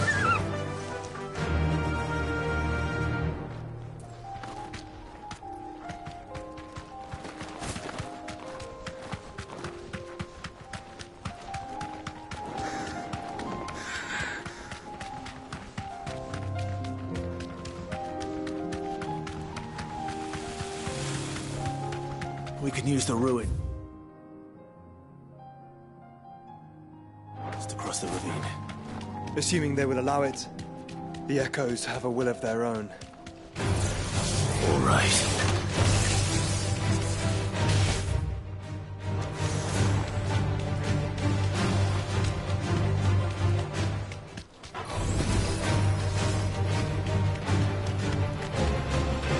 Tell us about Yote, Joshua. She's strong-willed, loyal, and deadly with a blade. Much like Clive, but with better manners.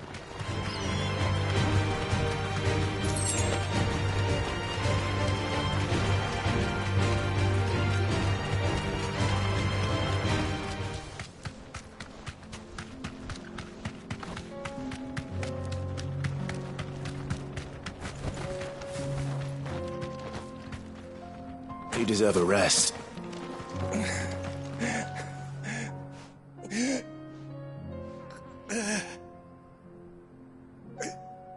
You're injured.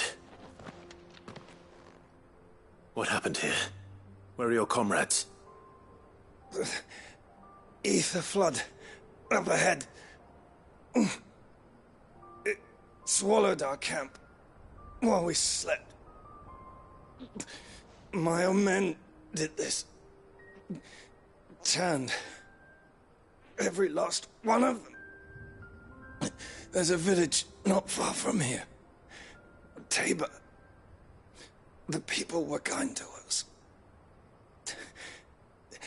It's only a matter of time before they won't stand a chance. We can't let those monsters reach the...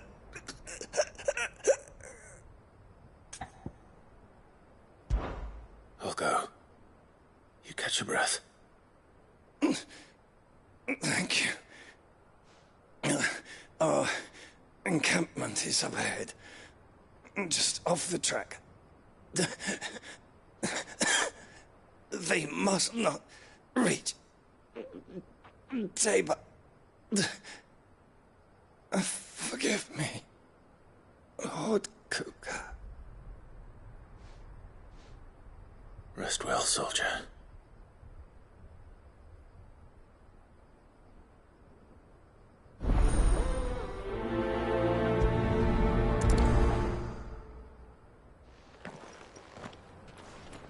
said the encampment was close. Let's hope the Akashic are still there.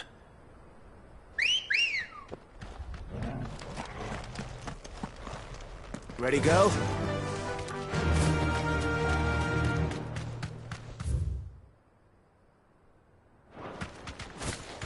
Another ether flood. They're everywhere now. We can't go round it. Then we'll just have to be careful.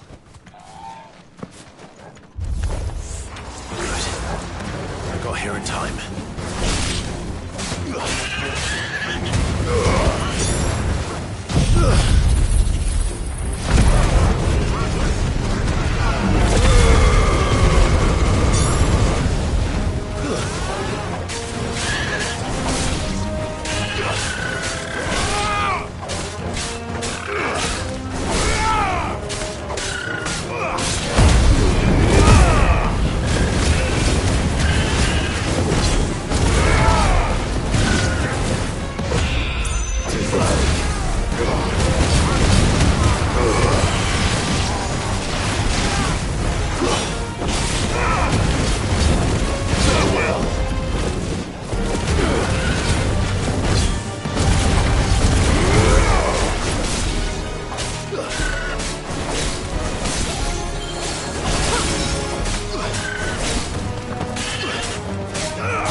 Someone there! Please, I can't move my leg! That doesn't sound like an Akashic.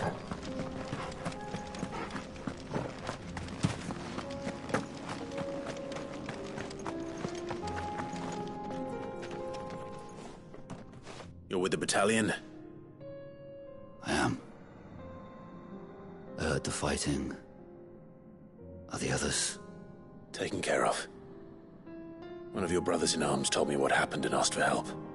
Another survivor? Where is he? Tell me. His wounds were too deep.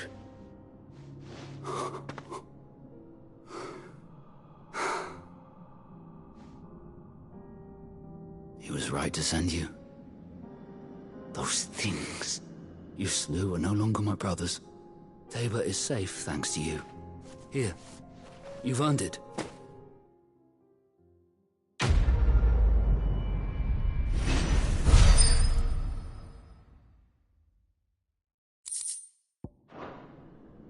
You seem familiar. Have we met? You must have me confused with someone else. Wait. That scar. Son of a whore. You're Sid. I was there, in Cosnes, when you killed my brothers. I was there in Rosalith, when you killed my commander! My war with Hugo Kupka is over. I bear no ill will toward those who followed him. And what of my ill will? Coward! Draw your steel. Lord Kupka shall be avenged! When your wounds have healed and your head has cooled, come and find me if you must. Though I hazard your life would be better spent in service of those who need it. Or have you forgotten your oath to the Republic? My oath? What would you know of oaths? I know how hard they are to keep. Which is why I'm giving you the chance to keep yours. No. I won't be deceived. Lord Kupka told us of your crimes. You are an outlaw. A murderer, not some... Man. Like you or anyone else. I am nothing like you. But if you're not gonna kill me, then go. Leave! Just know that I will find you, Sid. Someday.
care. Have you been to Tabor before? There are a few places I haven't. That'll do, girl.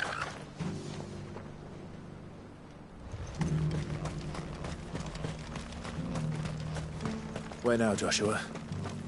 There is a residence just inside the city gates. She awaits us within.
My Lord Marquis, it is an honor.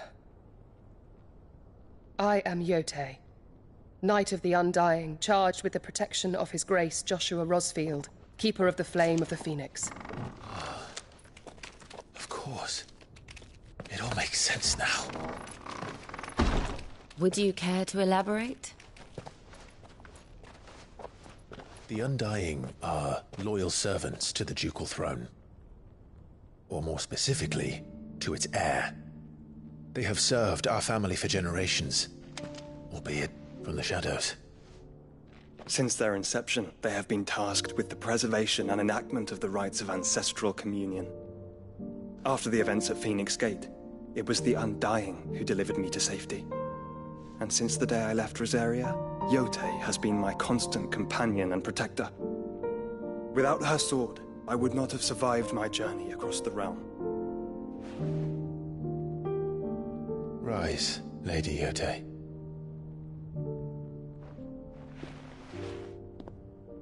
You saved my brother.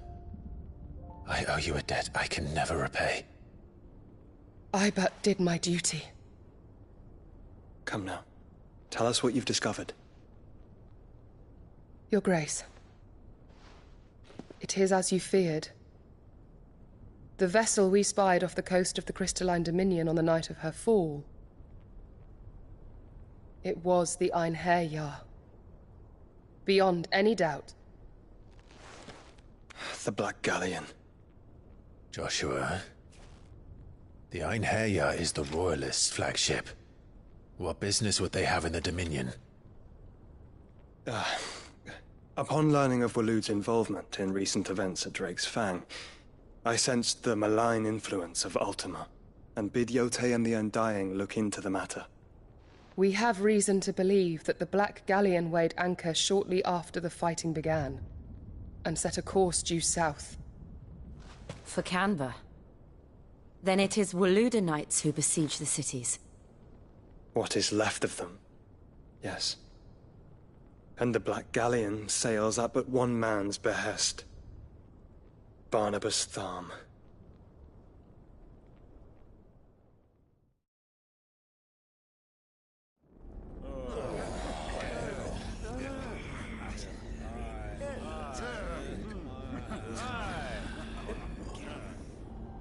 But are we truly safe here in the Agora? The city guard have been paid, if that's what you're implying. All the more reason for them to run. Well, you are free to leave, Lord Minister. Markets abandoned, warehouses aflame, blackened hulls choking every port in the capital. Canva is ruined. The realm teeters on the brink of chaos, and all you can think about is commerce! Forgive us. We were not aware Dhalmekia now subsisted on charity. Quite. How dare you!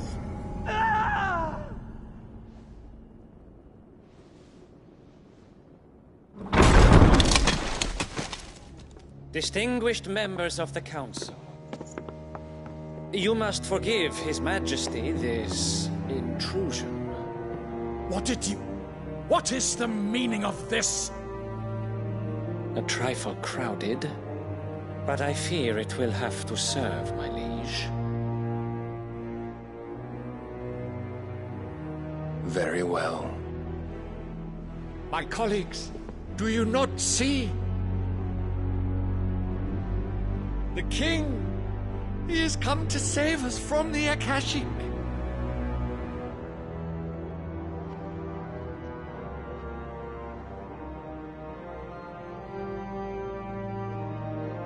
He is a gift from the heavens, divine intervention, our very salvation. And of course, if it is compensation he requires, we would be most willing to negotiate a fair price for services rendered. Fools. Your ignorance unbecomes you. Your Majesty, correct me if I'm wrong, but I would swear that the fiends washing the cobbles of Canva with the blood of her citizens wear the colors of Waloed. Ha! So you do not deny it. Guards, fetter them, and see our guests to the dungeons!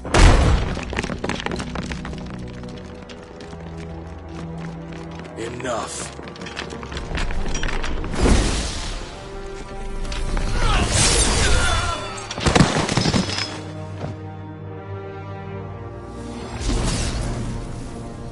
Pathetic creatures.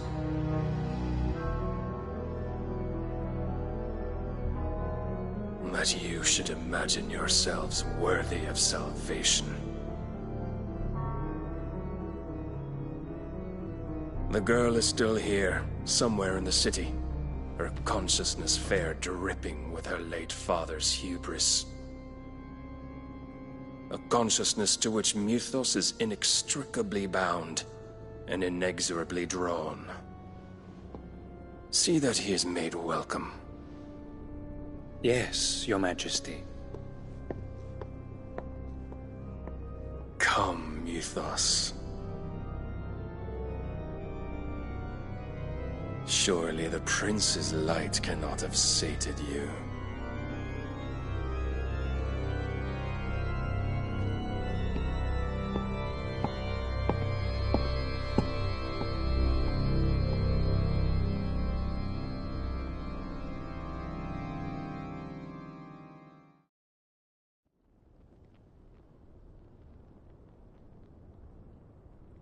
So then, how long has Waloed been under Ultima's control? How long indeed? Based on what we know of Barnabas's actions, I would guess some few years, mayhap more. But to what end? What does Ultima want? The tapestry. Show them.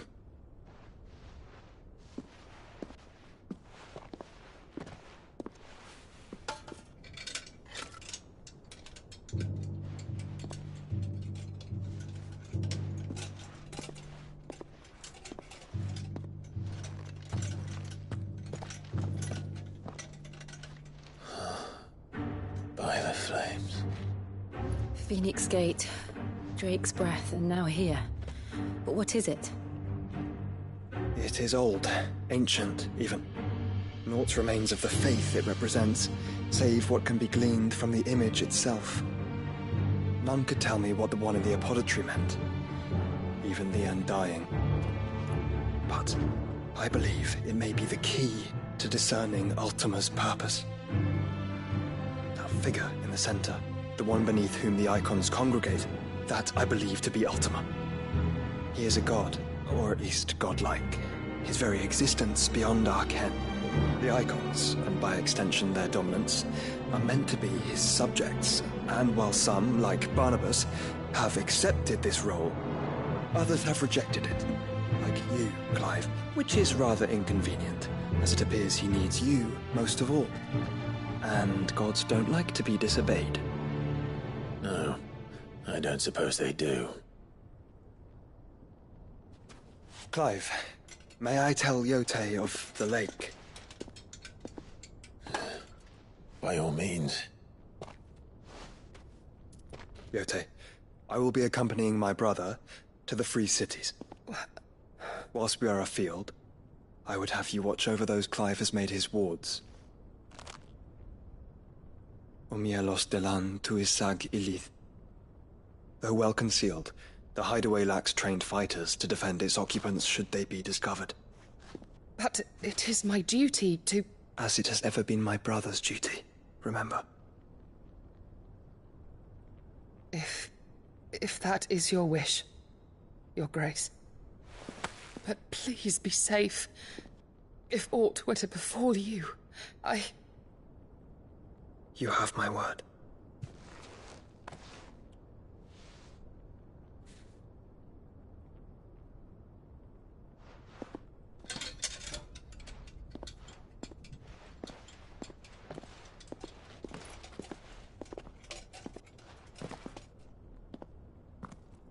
Farewell, my lord, my lady.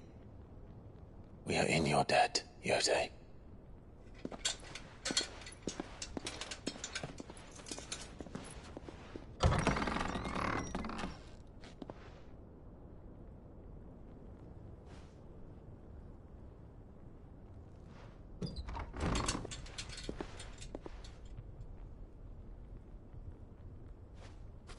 Let's find our friends.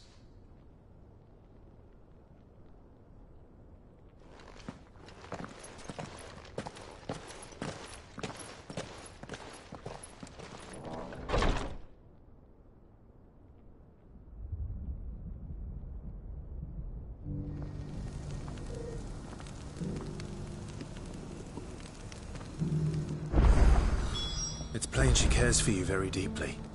And I her, which is why I had to let her go.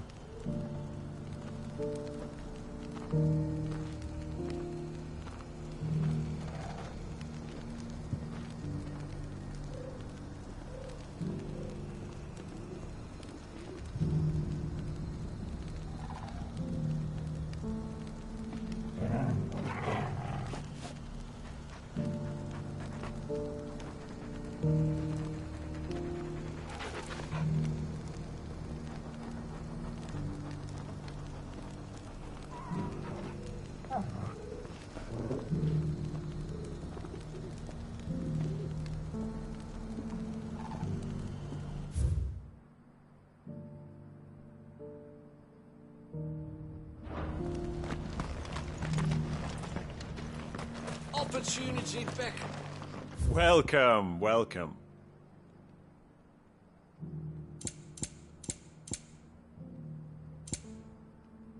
Go safely.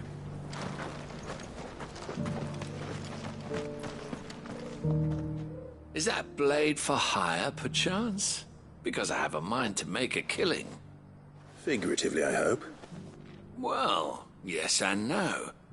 A passing caravan carried with it a rumor most fortuitous for one in my trade, that an elder Dread Evis had been sighted in the fields of Korava.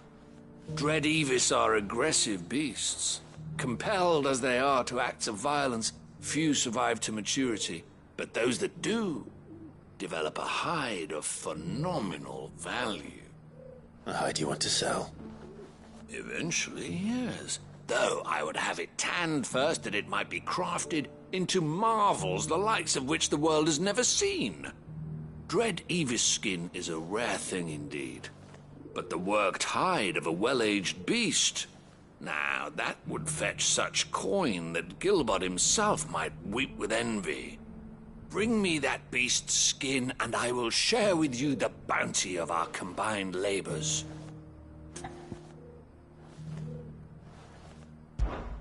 All right. I'll hunt your Evis. Of course you will. When one lives in such troubled times, it is a fool who lets opportunity slip his grasp. Leave Tabor through the east gate, but take the path that branches west. Once you reach the checkpoint at Tovany, you are a mere stone's throw from the fields of Korava.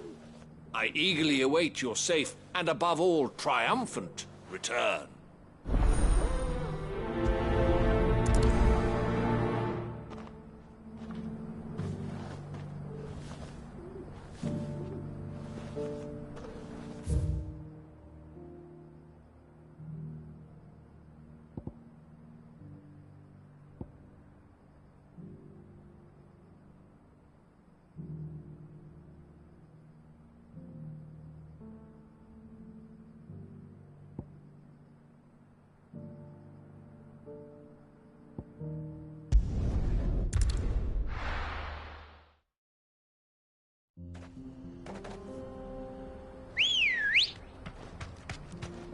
Good girl.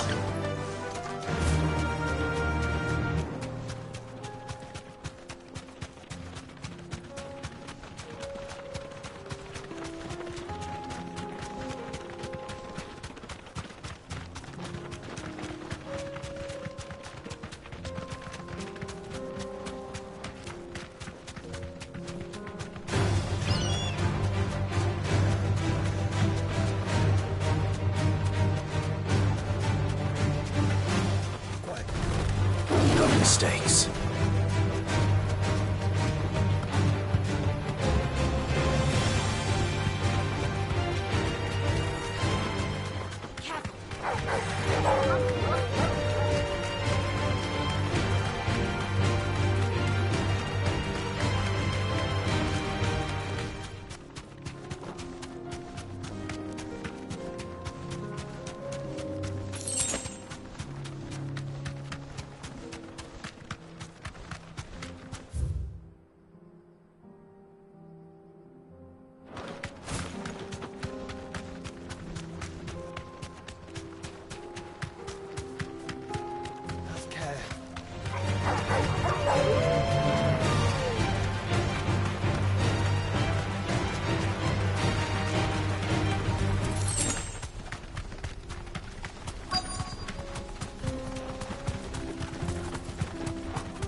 Old he may be, but it looks like there's still plenty of fight in him yet.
This thing reeks.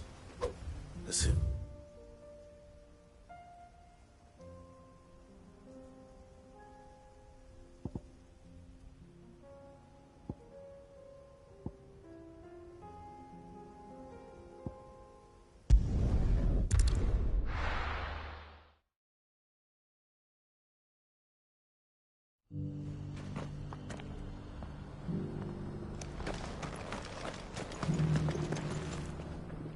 Here's your hide, as requested. I worried you might never return. Quickly, let me see it.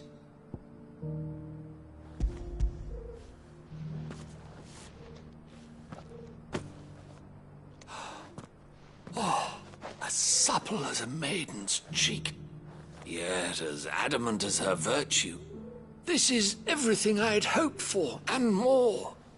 Clearly, my trust in you was not misplaced. You must be a hunter of considerable talent to have bested the beast with nary a scratch. Join me as my honored partner.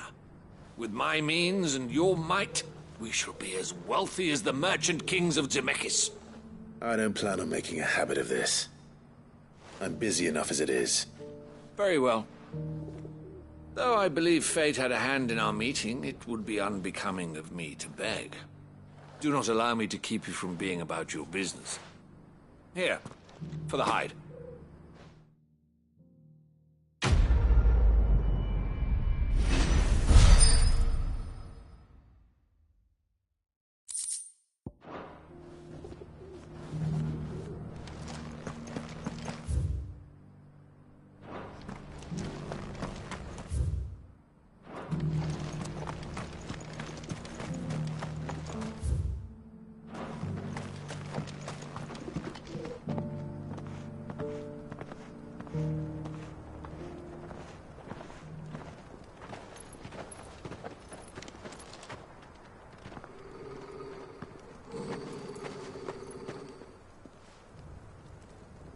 Cyril.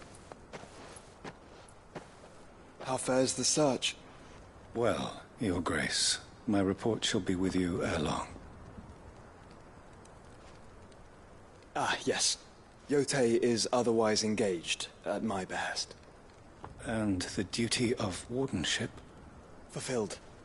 For as you see, I've been reunited with my first shield. I am Cyril, Knight of the Undying and bearer of the Burning Quill, charged with chronicling the mortal deeds of His Grace, Joshua Rosfield, keeper of the Flame of the Phoenix and rightful Archduke of Rosaria. I entrusted Cyril here with overseeing the investigation into Ultima's origins. Findings from his brothers and sisters afield are delivered here to be collated and catalogued. Just how many Undying are there?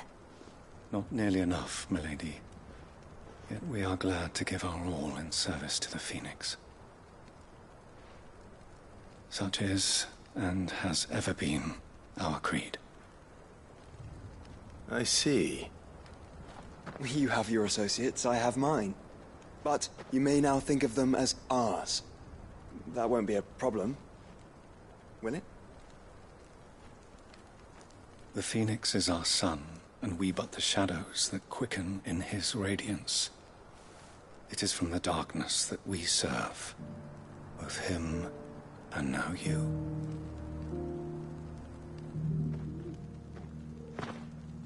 Pray accept this token.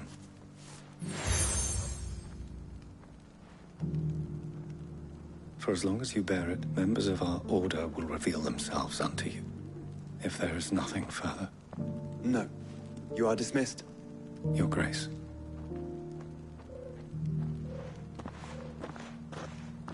To Canva, then. We'll talk about this later.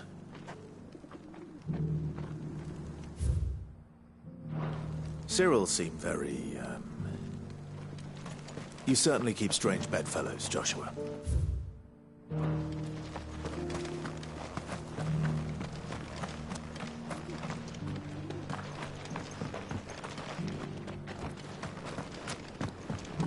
I feel like I fleshed 100 skins today. Steve. Focused, will you? One slip of that scrape and 100 hard work will be enough.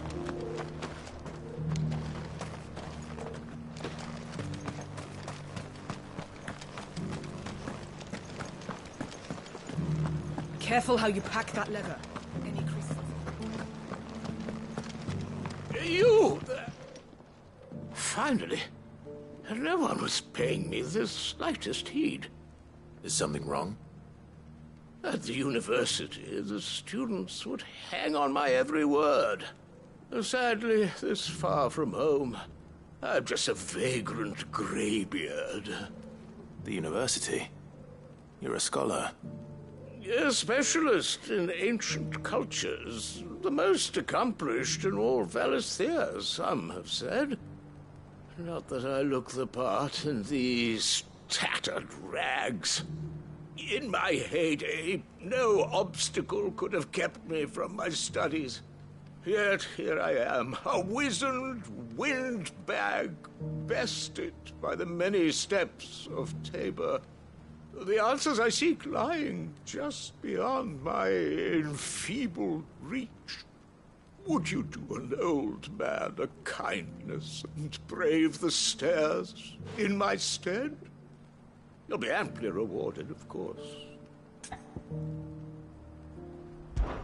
Climb the stairs and... And memorize a few inscriptions for me. Assuming you know your letters, that is. Some courteous soul is rumored to have carved clues to Tabor's rich history into stones dotted about the village. 3 of them, to be precise. 1 each to the north, south, and east. I'm here in the hope that those carvings might shed light on a riddle I've been pondering for some time. Namely, the otherwise undocumented origins of Tabor's unique people. People quite unlike those of neighboring lands. I can't promise I'll remember everything perfectly. Remember what you can. I'll piece together the rest. Make for the domed pavilions, and you'll have no trouble finding the stones.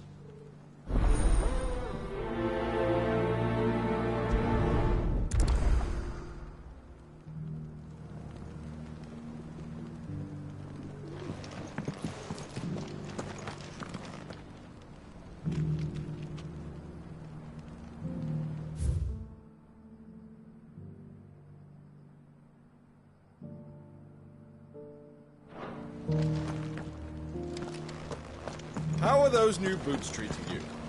They're fantastic. Soft as phoenix down, but tough as boiled bone. That Cyril fella's an odd fish, don't you think? Well, scholarly sorts like him always are.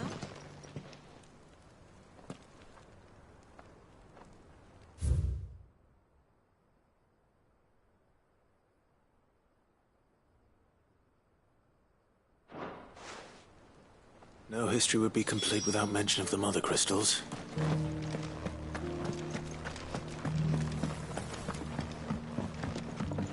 So it's these stones to Canva, and the rest of the portals to Dalaman.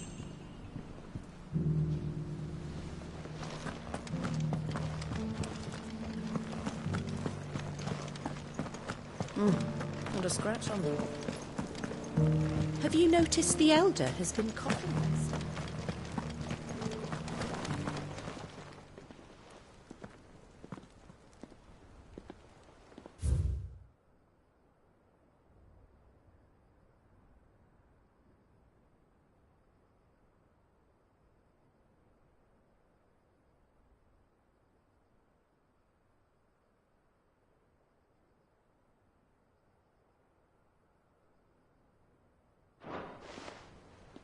What golden plains might the wanderers have called home, I wonder? Mummy made a pottage from it. Sounds delicious. Perhaps you might be able to try it next time.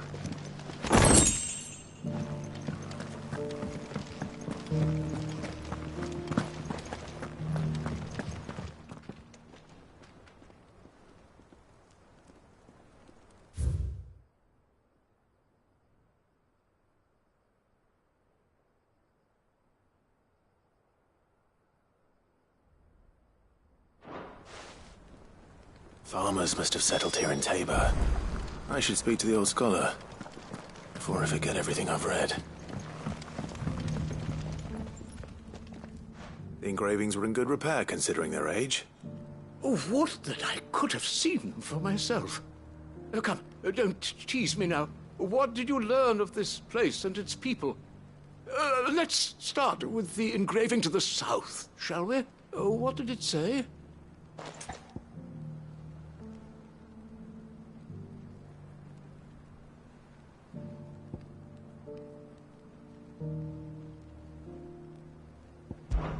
Guardians of the Crystal, the first stones of Tabor, sacred hold thy noble blood, till ends the mother's labor.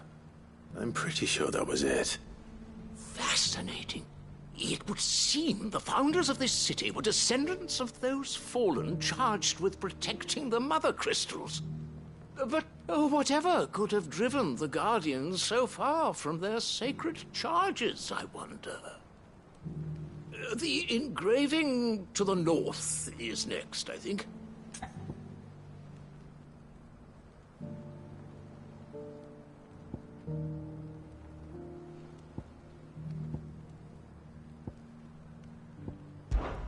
Wanderers of the Golden Plains, lay your roots in stone. With pride recall thy noble past, and make these rocks a home. Or, I think that was it. At least, No doubt you're right. There are vestiges of nomadic customs in Tabor its guardian roots could never account for. This is proving most enlightening. Now, for the final stone.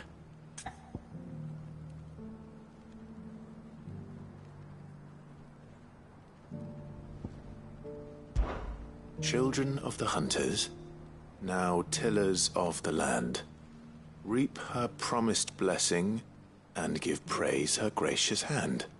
That's all three. And so, we add primitive farmers to Tabor's founding peoples, the final piece of the puzzle.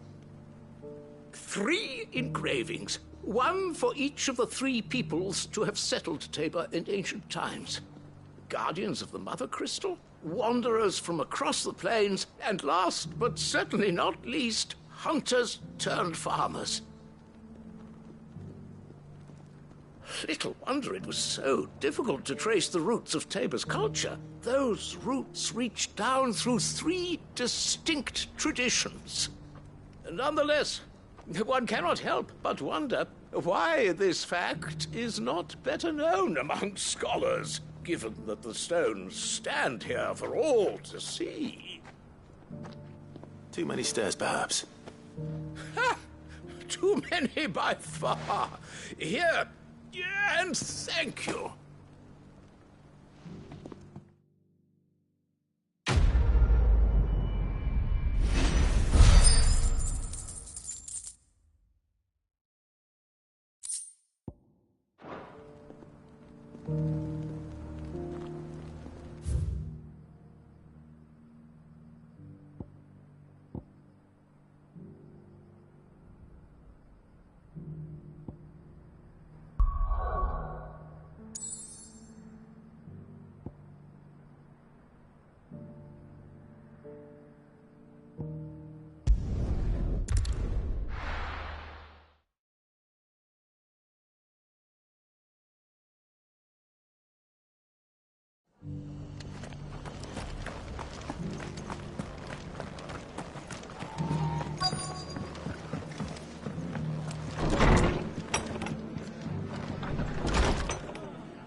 My lord Marquis, is that you?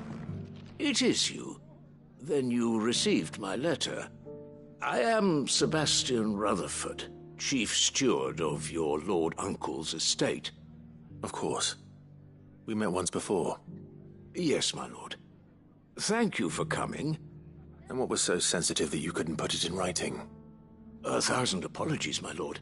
I did not mean to offend. I merely... It's all right. Continue. I am here at Martha's Rest, at the behest of your lord uncle, tasked with learning what I am able of the realm's current state of affairs. And what I have learned is grim. The fall of the Mother Crystals has left Storm in a state of utter disarray. The subsequent darkening of the heavens has only made things worse. Akashic attacks, once unthinkable, are now commonplace. The gears of governance have ground to a halt, and without a steady hand on the tiller, the realm threatens to drift into utter chaos. Your lord uncle, however, believes there is a way to avoid this fate, and is determined to see it set in motion. That sounds like quite the undertaking. It is. Hence my having enlisted the aid of several colleagues serving the 7 high houses. Alas... Alas? I have lost contact with 2 of those colleagues already. They are both able-bodied and trained in the sword, yet in these dark times, even that may not prove sufficient to keep a man safe on the road. So you want me to find them? I'll need to know where they went. One I sent to investigate the Republic, The other, the old imperial capital of Oriflamme. That doesn't exactly narrow it down. I suppose I'll start in Dalamil and work my way east. Thank you, my lord. I shall pray for your success and safety.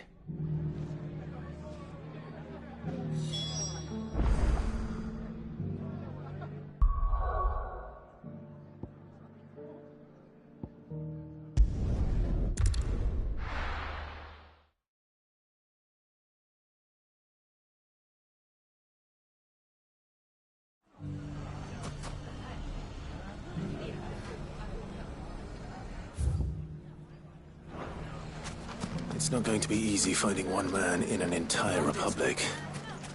Let's hope someone here's seen something. Mummy, are the bad men going to come back?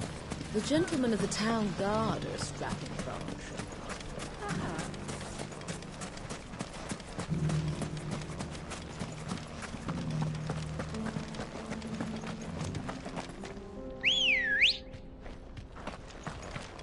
Ready, go? Run like the wind.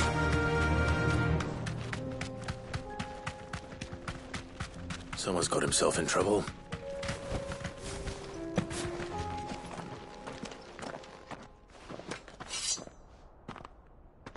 I don't see your master here, so you can start by giving us all the coppers in your purse.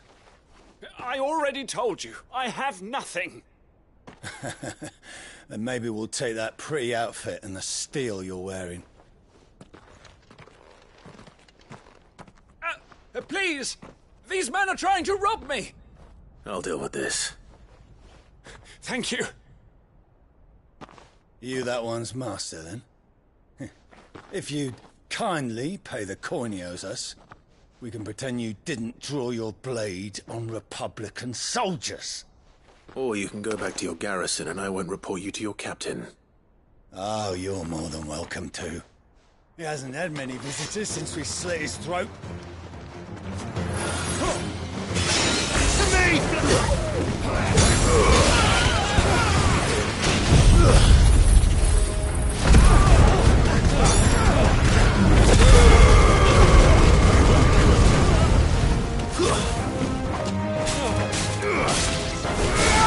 Stay down!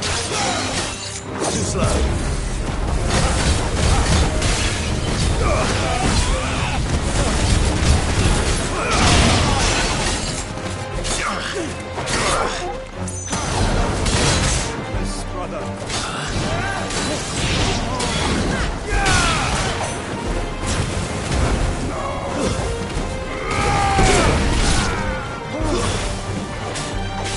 Farewell.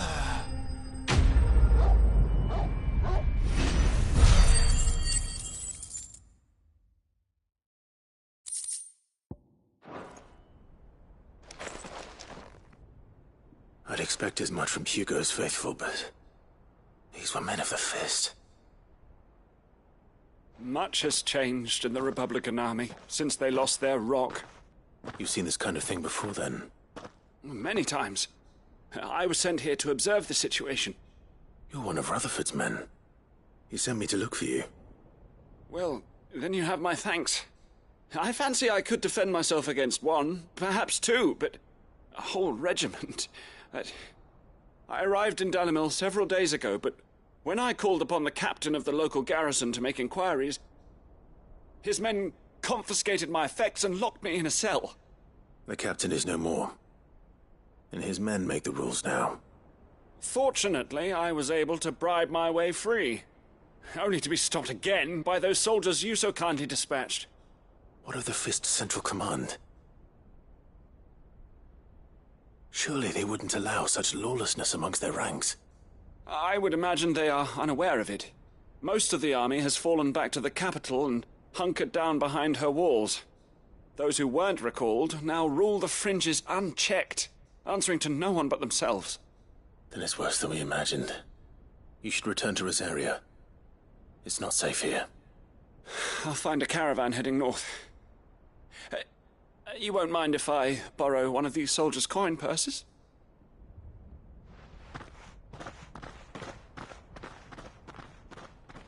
Not at all. Now, to find this second associate of Rutherford's. If he was bound for Oriflamme, I'll start at Northreach and see if I can pick up his trail.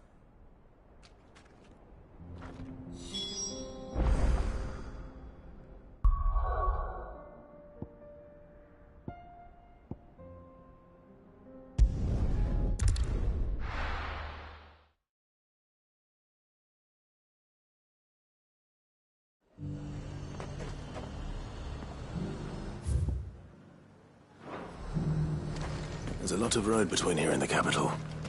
Rutherford's man could be anywhere.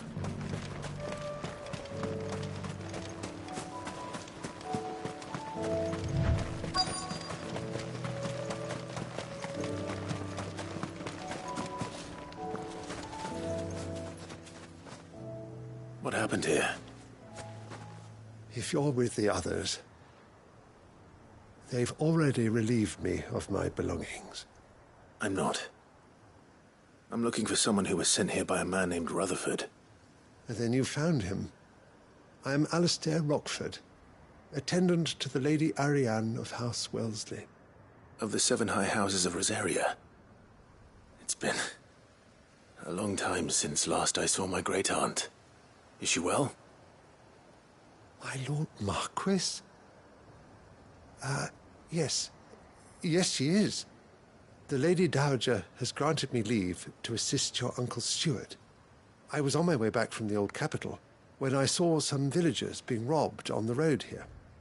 Bandits? They looked more like field hands, but it didn't matter in the end. I did what I could to help the victims, but all it earned me was a pommel to the temple. Which way did they go?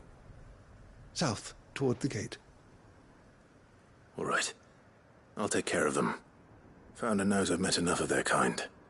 You head back to Northreach, visit the Vale, tell them I sent you. Thank you. I shall. Founder be your shield.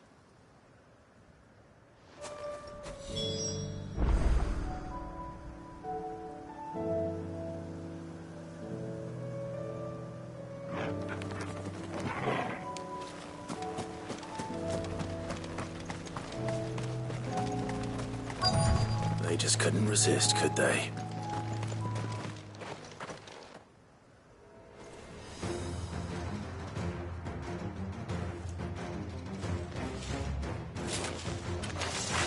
This one's ours, pretty boy.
Make for the town while you can.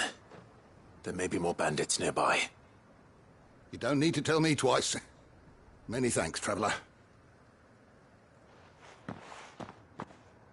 This looks to be all of them. I thought I told you to make for the Vale.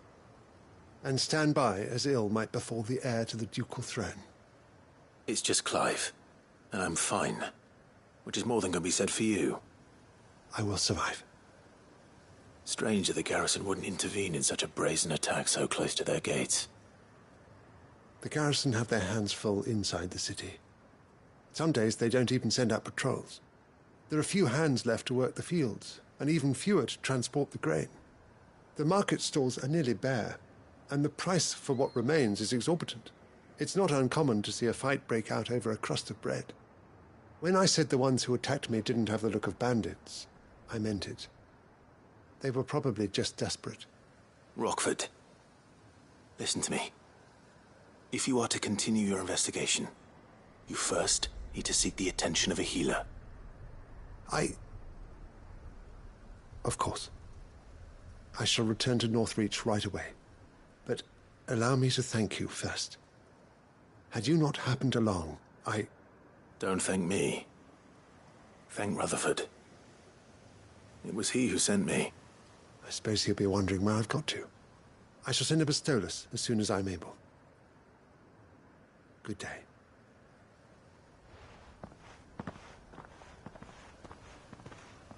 My uncle certainly has his work cut out for him. If it isn't already too late. I should go and tell Rutherford that his colleagues are still in one piece.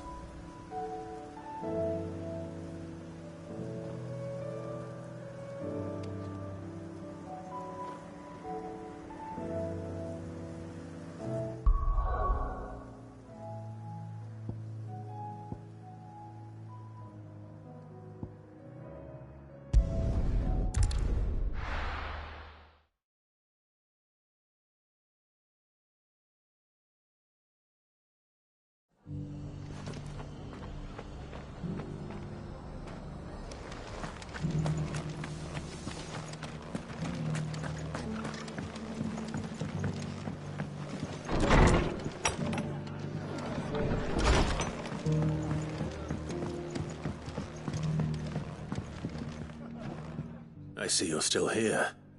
The Rest's location affords a constant flow of traders, and with it, a constant flow of information. Speaking of which, I received word from both my associates. They have resumed their investigations, thanks to you. I only happened to be in the right place at the right time. They both seem to think the realm's prospects rather grim. I am afraid that grim would be putting it lightly. Storm is in crisis, and if we are to free her, we must work quickly. And we must work together. Such is your Lord Uncle's wish. As it is mine.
Seems the hideaway has lost blasted its book. appetite.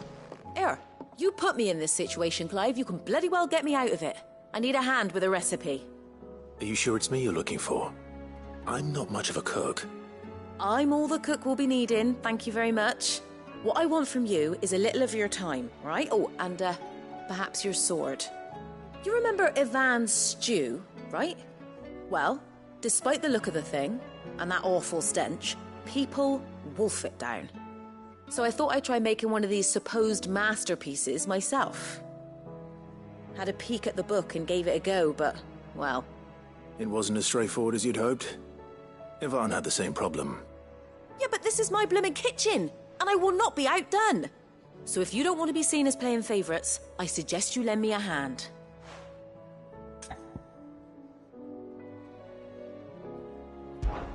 I've never been one to play favourites, Molly. And I would be only too happy to lend you a hand. So, what's on the menu this time? A fried mortress of skyworm. That's one heck of a name, innit? Recipe seemed easy enough to an old hand like myself. Thought I'd followed it to a T. Only, turns out skyworm livers and drake's mint are not what I thought they were. At least I hope they're not, given the rancid mess they made. Yvonne said the recipes in the culinary pilgrimage date back centuries. Who's to say the ingredients even exist anymore? Well, that's a question for a scholar, wouldn't you say? Perhaps you know of one? Kindly old fella who haunts the shelves, maybe? Fine. I'll go and speak to Harpocrates. Perhaps he'll know something. And if he does, I'll see if I can find your ingredients for you. You do that. Lest we forget, you've got a reputation to uphold.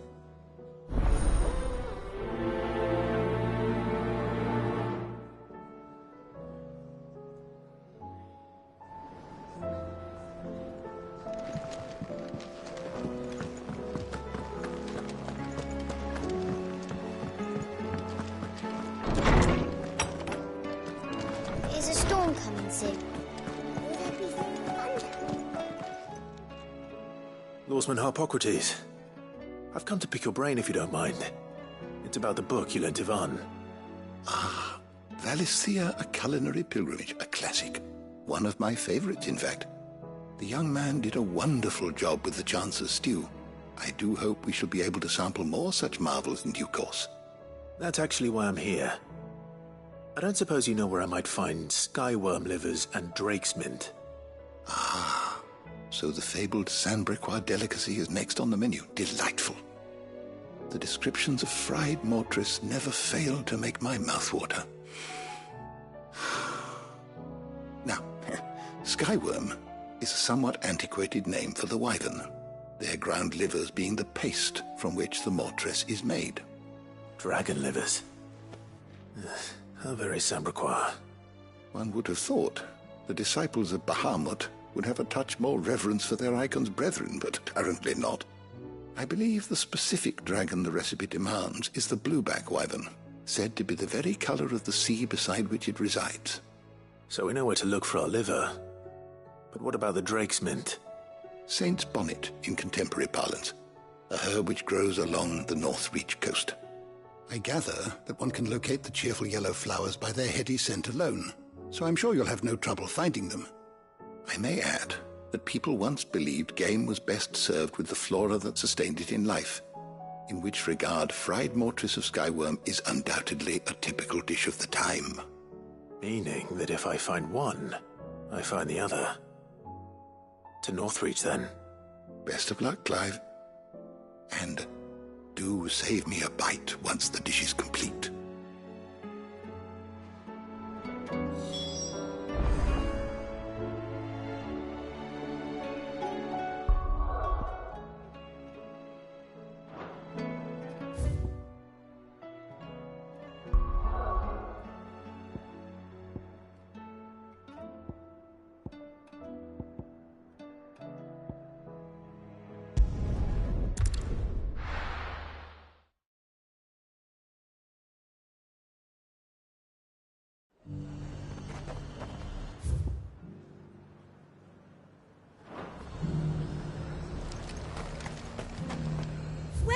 Welcome.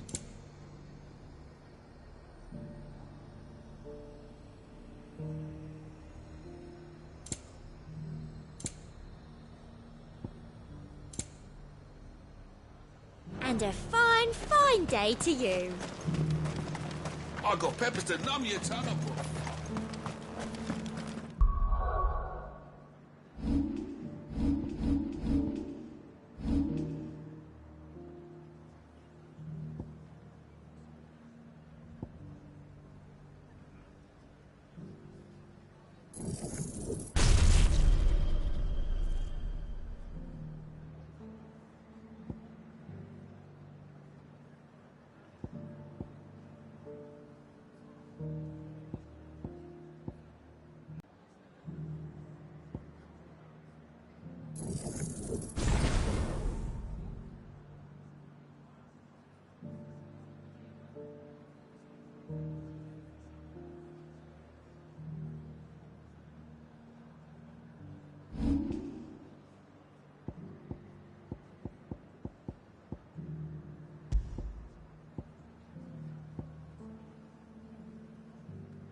There were ghosts at the gates, not days.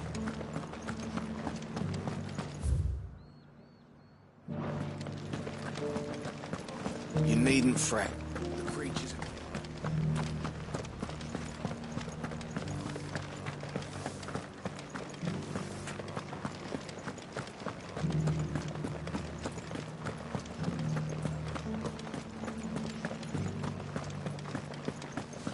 To the meadows, then.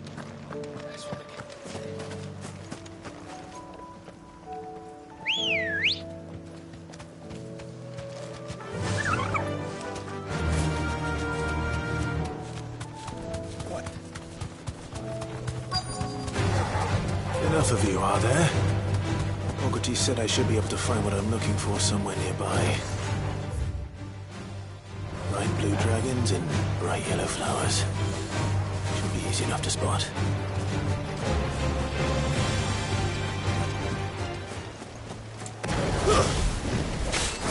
This must be our wyvern. Right. Let's get this over with.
That's the wyvern's liver. Now I just need to find the herbs. Bright yellow with a heady scent.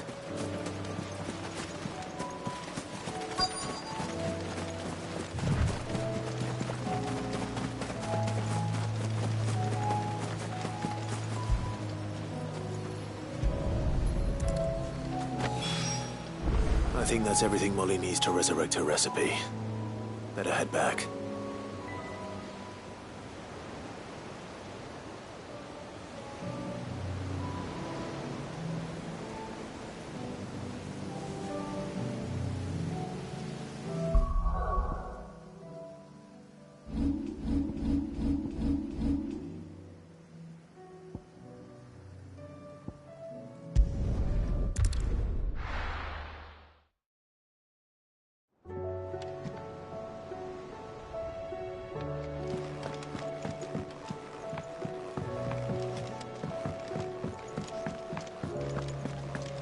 Seems the hideaway's lost its appetite. So, did you have that word with Tomes then?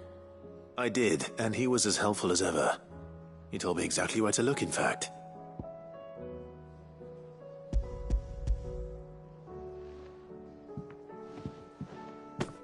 And what precisely will I be cooking up? Or is it better not to know? Blueback wyvern liver. And, a herb known as Saint's Bonnet. Ah, wyvern livers, was it? Well, at least it weren't actual worms, I suppose.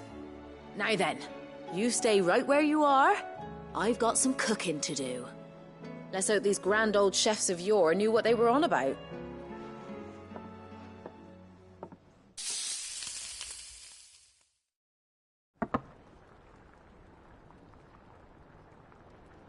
And here we have it. Fried mortress of skyworm. Ivan's offered to make sure it's fit for consumption. Well, I say offered. He as good as begged. And rightly so. Is there any higher honour than partaking in a slice of culinary history?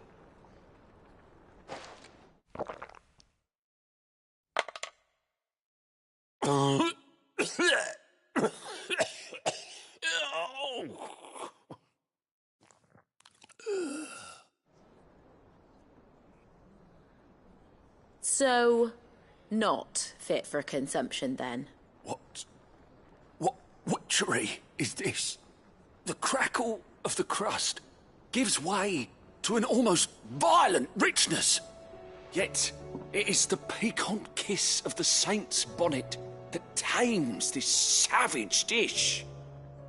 It is a tour de force, a force of nature even, a maelstrom of flavour and sensation, a graceful beast emerging from centuries of slumber. I think he likes it. Well, I can't quite tell with all that nonsense he's talking, but I reckon you might be right. It was decent then, I take it. Decent? It's remarkable, and I defy any man to say a word to the contrary. Sid, might I suggest that you command a party of your finest men and women to procure a dozen blueback wyverns forthwith? I'll give it some thought.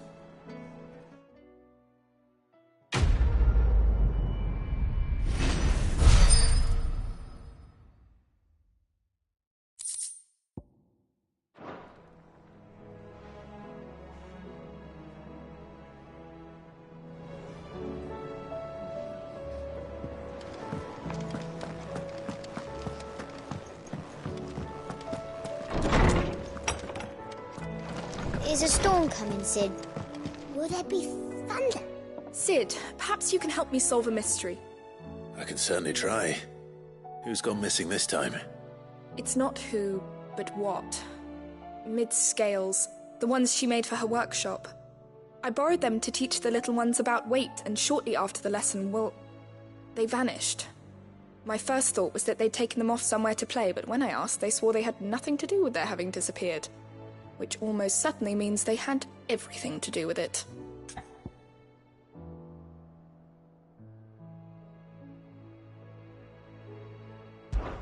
Perhaps a visit from Sid will jog their memories. I think it just might. Thank you. I don't like to imagine that my pupils would lie to me. But if they have, I'll have no choice but to discipline them accordingly. They were in the atrium when I last saw them. As always.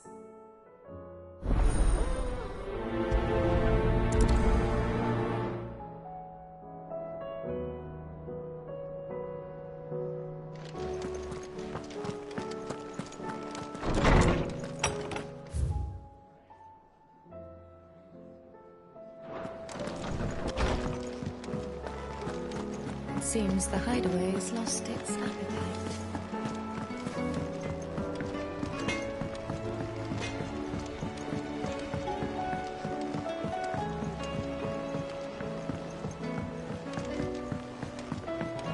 I heard the Emperor was impaled on his own son's spear.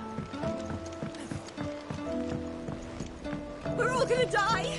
You hear me? The Akashic are coming and they won't stop until they... What do you reckon we should do? I say we should just tell Miss Shirley. You'll get us all straight.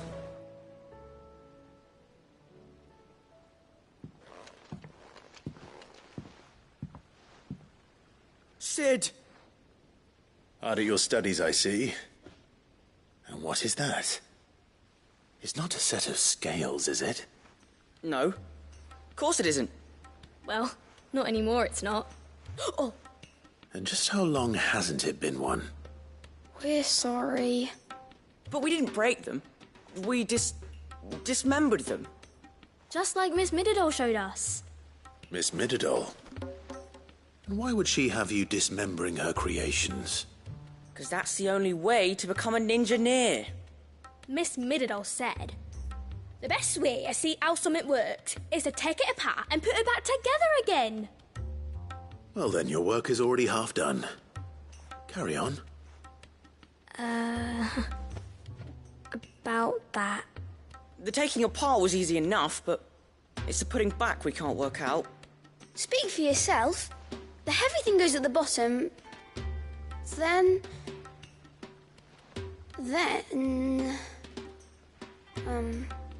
You three need to learn to take responsibility for your actions. So let's have a look at these parts with fresh eyes, shall we?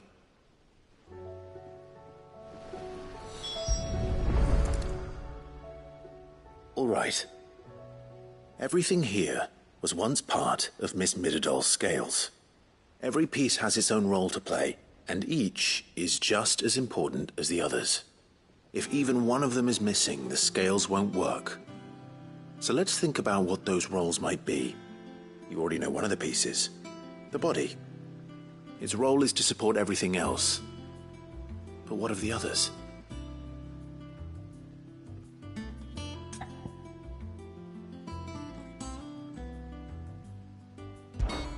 This is called the arm. Why do you suppose that is? It doesn't look much like an arm. You're right. It looks more like a wing.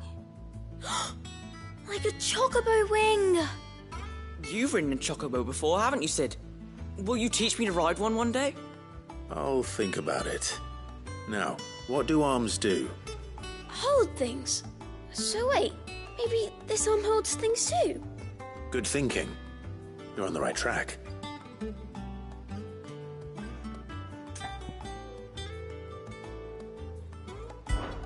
These round parts are called the pans. You all know what a pan is, don't you? I do. Molly uses them in the kitchens to fry bangers. But these aren't for frying bangers, you idiot. They're for weighing stuff. But what if I wanted to weigh Goots? I don't think he'd fit on that little thing. Probably not. What are the chains for? Holding the pans up? Well spotted. Which means something must hold the chains up in turn.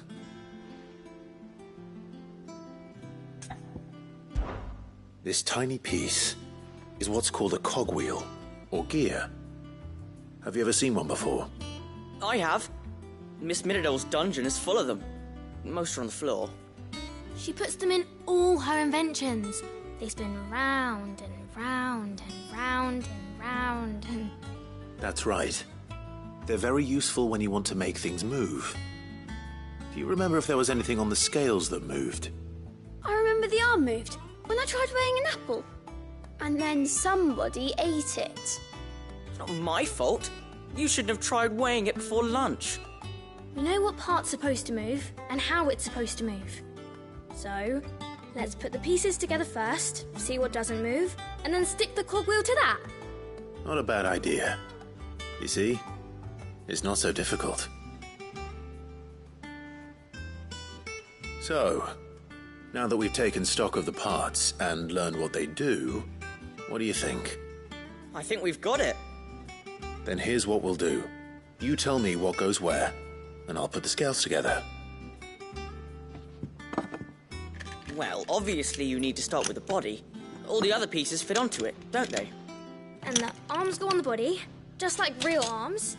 Or wings, if you're a chocobo. And then the arms hold the pans by the chains. Very good. Let's see if that works. Ah, all finished.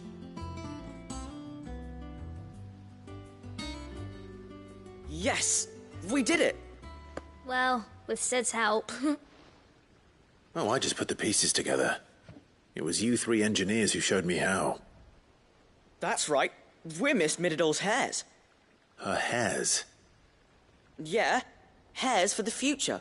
She's showing us her secrets now, so we can help out the hideaway when we're older. What do you think, Sid? Are we almost ready? With a little more help from Miss Midadol and Miss Shirley, I'd say it won't be long at all. You hear that? It won't be long. Until then, though, do try to be honest with Miss Shirley.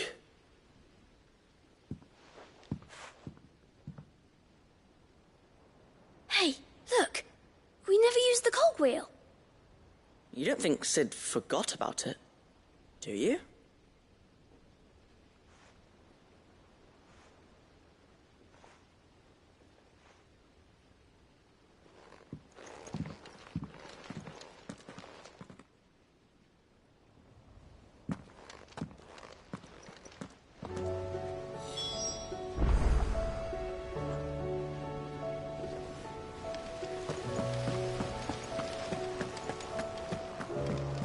We're all gonna die! You hear me? The Akashic are coming and they won't stop until they slaughtered them. I heard the Emperor was impaled on his own son's spear.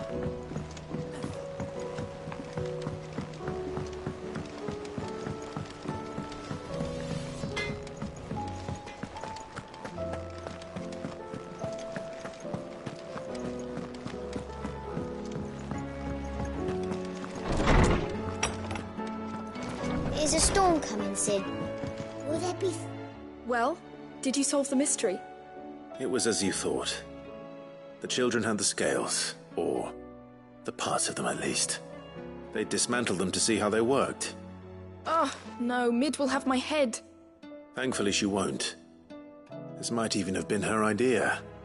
Although I was the one who ended up teaching the lesson. I'm so sorry, Sid. I know how busy you are. I shall see that the children are properly punished. Please, there's no need. Mid seems to have taken the three of them under her wing. She's even calling them her heirs. She'd have them follow in her footsteps. And her father's. I see. Sid, do you know why Mid has been spending so much time at the hideaway of late? She told me it was because her studies have been interrupted by events in Canva. Is that not true? No, it isn't. The university offered her a commission. In exchange for full tuition, room and board, they asked her to oversee the design of several new war engines. To anyone else it would be an opportunity, but to Mid, who lost both her parents to war, it was a bitter pill. One she was none too keen to swallow. But that should come as no surprise. She's only ever cared about bringing people hope. The very last thing war can be said to do. Which explains her heirs. She's working to give them a better life. And so should I. What's the odd engineering lesson? Oh, you've given them far more than that. And I'm sure they're very grateful.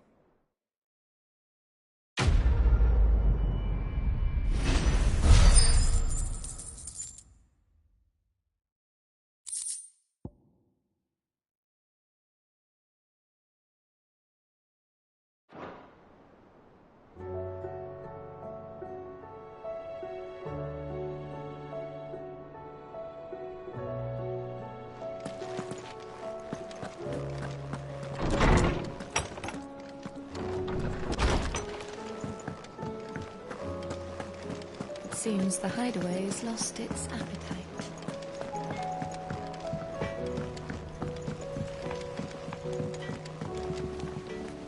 What am I gonna do?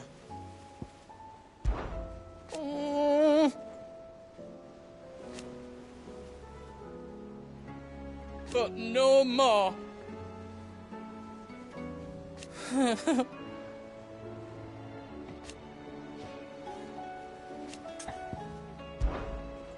Is everything all right, Goots?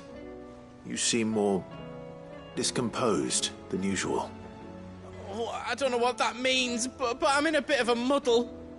Oh, I think Nan might be in trouble, and she's... It's all right. You can tell me.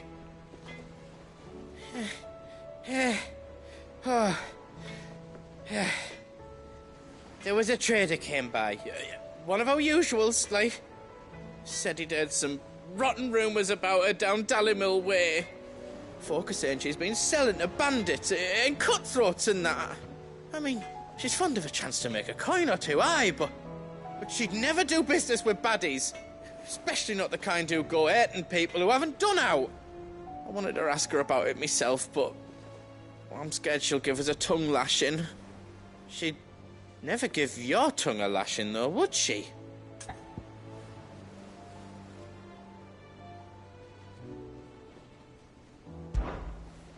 Don't worry.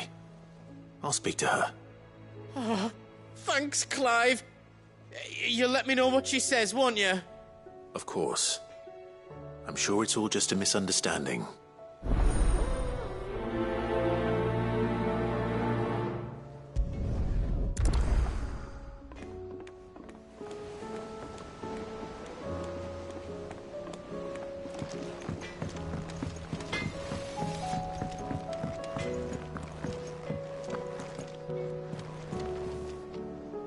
Lady Karen, how's business? Not nearly as foul as the weather. You're doing good trade, then? Both in and out of the hideaway? Can't complain. Wait, what exactly are you getting at? Not once in 5 long years do you pay my affairs half a care. But here you are today, raking me over the coals like a bloody popoto. Just asking. Out of interest. All right. I'm here because I was told that certain rumors have been circulating. About you selling weapons to brigands. Oh, are you? And who was it who knows me so well as to tell tales of my evil exploits? I didn't exactly hear firsthand. All I know is that someone in Dalamil has been spreading word to that effect. And what? You believe it? You think I'm profiting off the blood of innocents, do you? Look, I've done things I'm not proud of. Might be there were a time when I turned a blind eye to the wretchedness of the world so I could line my pocket. But that woman is no more. And you'd know that if you'd ever paid the slightest bit of notice. You're right, Lady Karen. I apologize. It was wrong of me to doubt you. Aye, it was. Now, I reckon you've got better things to do than pointing your do-gooding finger at a poor old woman. Of course. Good day.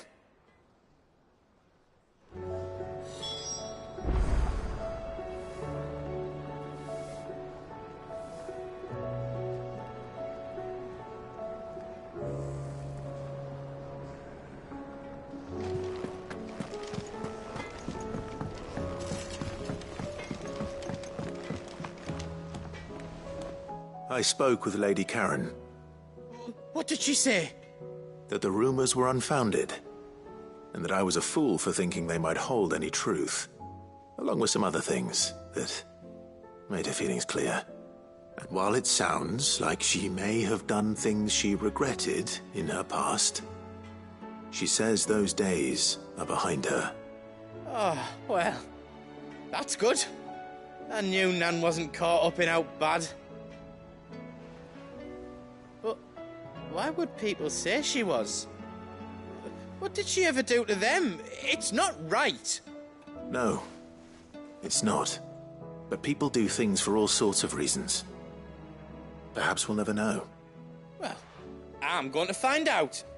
That trader, he said they were all talking about her in Dalamil. So that's where I'm going. I'll find someone who'll tell me, you'll see. Are you sure that's wise? Whoever's spreading these rumors means Karen ill. Oh, right. But that's why you'll be coming with me, isn't it, Clive? I suppose it is.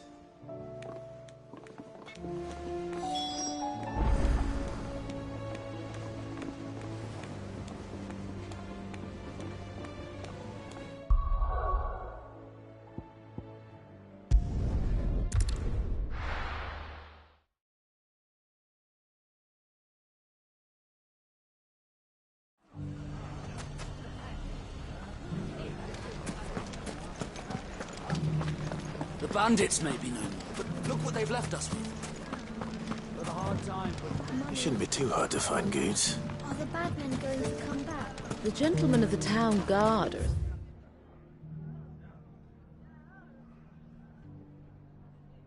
Strapping bunch. Never again. Perhaps. But the gentlemen of the League of Merchants.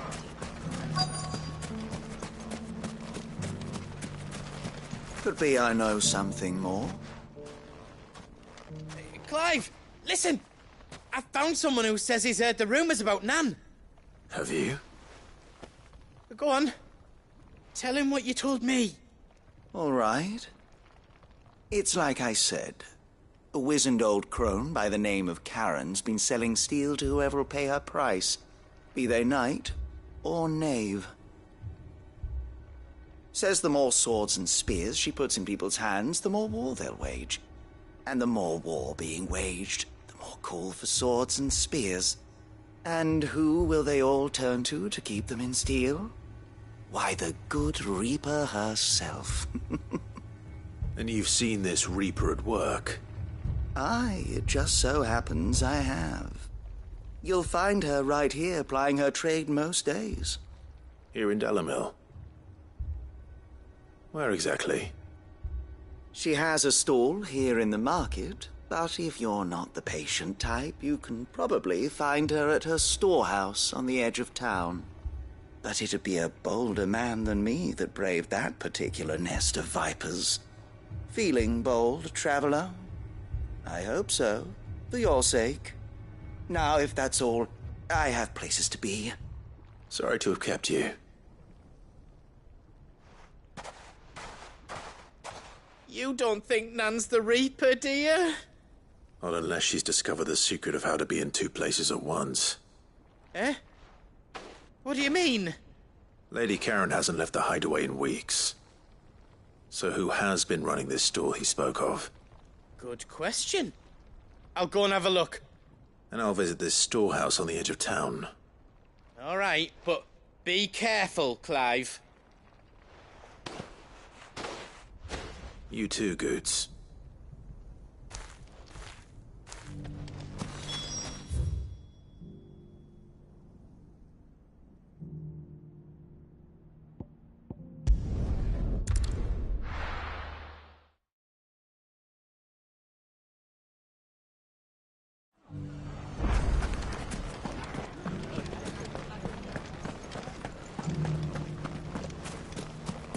You fought very bravely. The safety of the town is in our hands.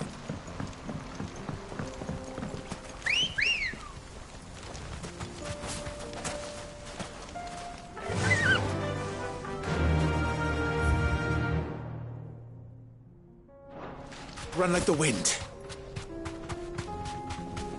Time to brave the Viper's Nest.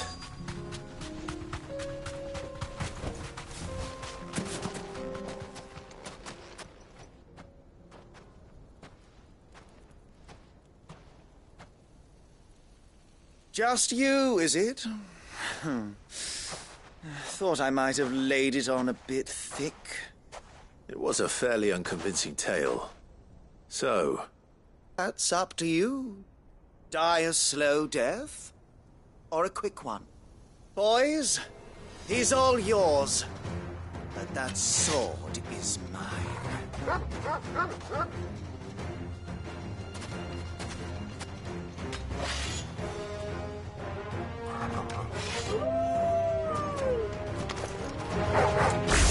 Leave now and we can pretend this didn't happen.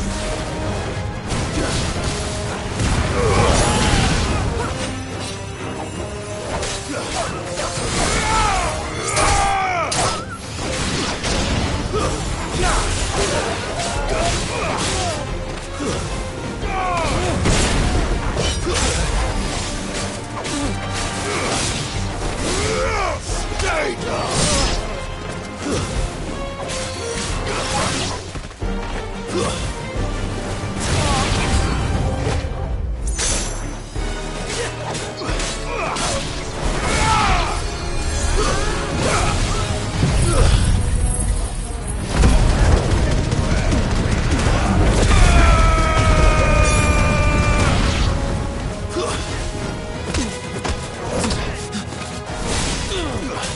Too slow.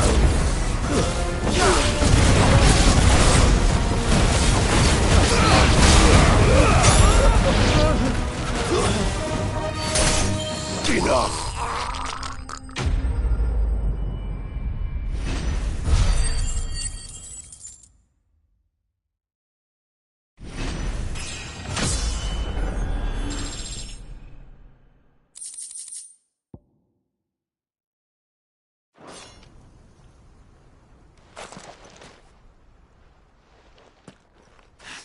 Oh, you've done it now.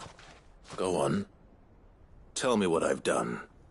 When the Borgwyn finds out you've killed his men, he'll have your head. He only wanted that bull of a manservant, the dim one always clinging to Karen's skirts. You weren't even supposed to be here. Who the hell are you anyway?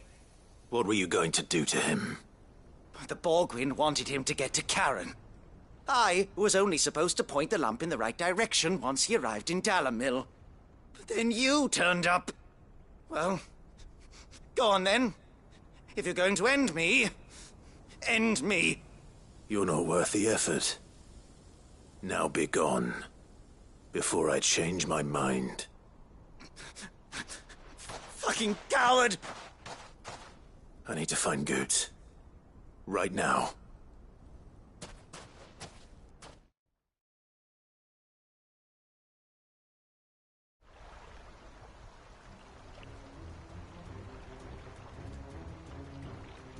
Get your filthy paws off me, you naughty painted lout! Stop calling me names! And stop spreading them horrible lies about Nan! Well, that will be easy enough.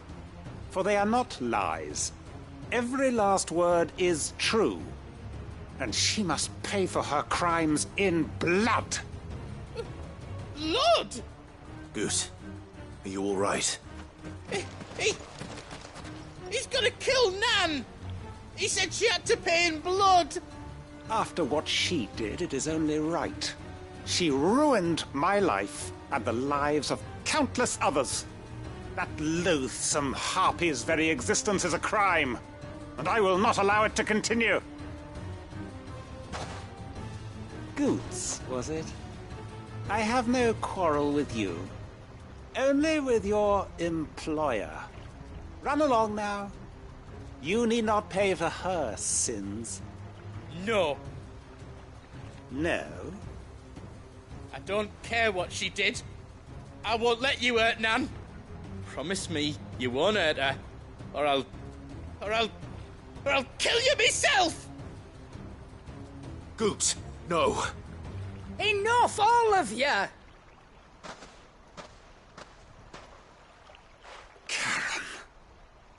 But how did you?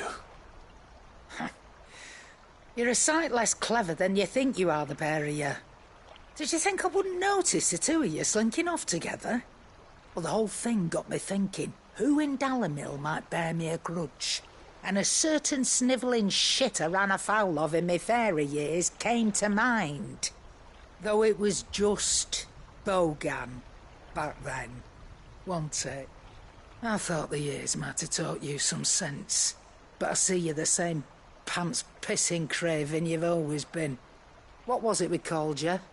Wet legs? You bitch! Everything that happened, it was all your fault! And now you'll finally pay for what you did to me!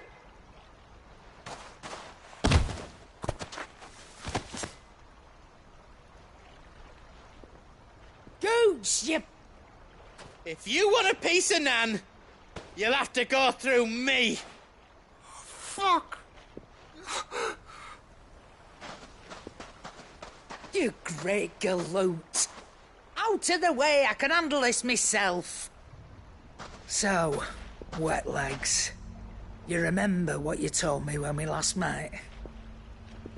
An eye for an eye. Wise words, Sam. Wise words. And now, it's time to collect.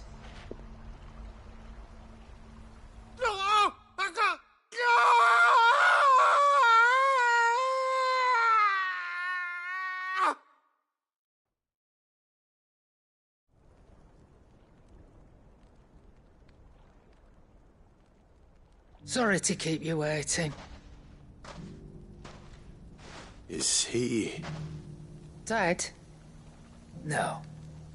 But I reckon he wishes he was. It ain't easy going through life one eye short of a pair. After all, I should know. You don't mean... Oh, don't tell me you didn't notice. Lost it to old Wet Legs back when we were working the same routes. Said I'd stolen from his strongbox. I'd done nothing of the sort, mind. But that didn't stop him taking his little revenge. So I took some of my own. Sorry lost everything. His coin, his clients. Always knew he'd be back one day to claim his due. But he crossed a line dragging poor Goots into this. He didn't hurt you, did he? No, Nan. Still got all my arms, see? Legs too. But what if he comes back again? What if he does? First we take the other eye, then we work our way down. He'll learn his lesson soon enough. But something tells me the wet legs has learned it already. Right. Let's get you back to the hideaway. You've attracted quite enough attention already. Ta-ra, Clive. Remind me never to cross you, Karen.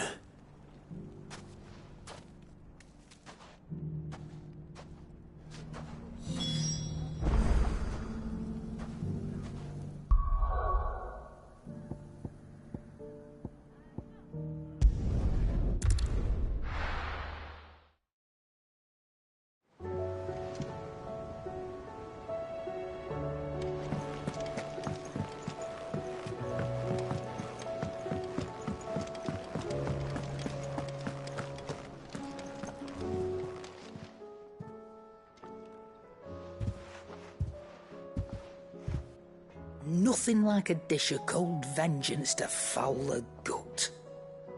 I'm sorry, Nan. I didn't mean to make things worse. I just thought I had to protect you. Like you've protected me. Aye, well, someone had to. Your parents certainly didn't give a whit for your well-being. Reckon the both of us would be worse off if I'd not taken you on. You've always been me right eye, Goots. And I'd have you stay that way. So don't you dare go looking for trouble again. Well, I will. If you ever need help, I'll do it again and again, and you can't stop me. Why, you big lump.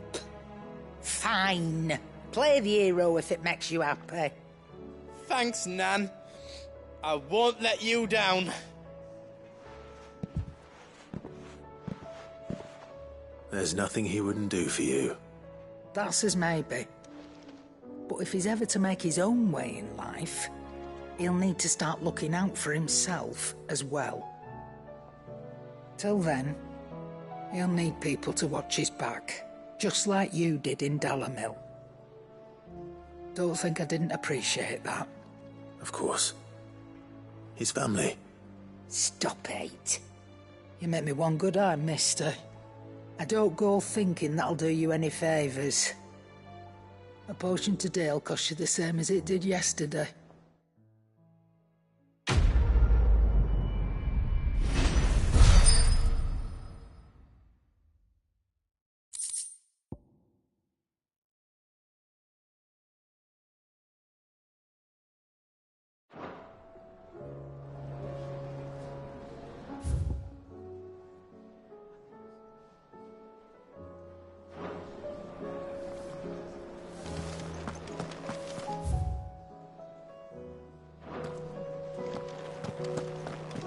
Did you see the pair that got hauled into tyres?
Or the moon, for that matter.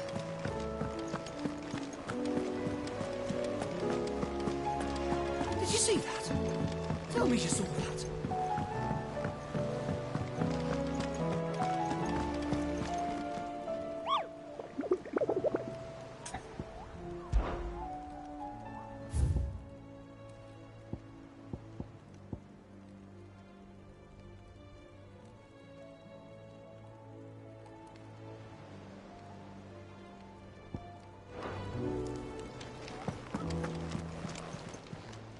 Welcome to the Patron's Whisper.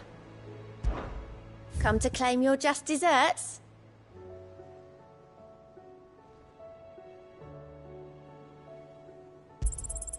All yours. Best of luck out there, Sid.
Ready, go?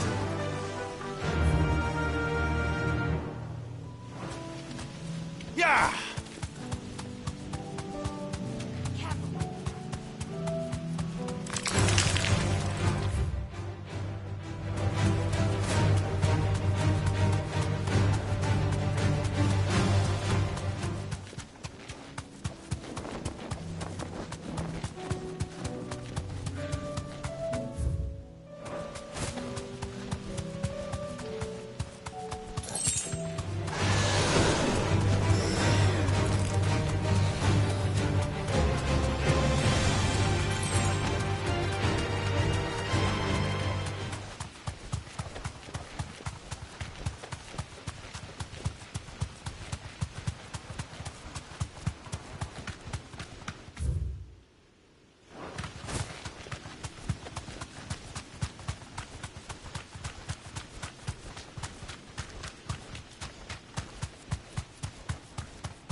Whoa.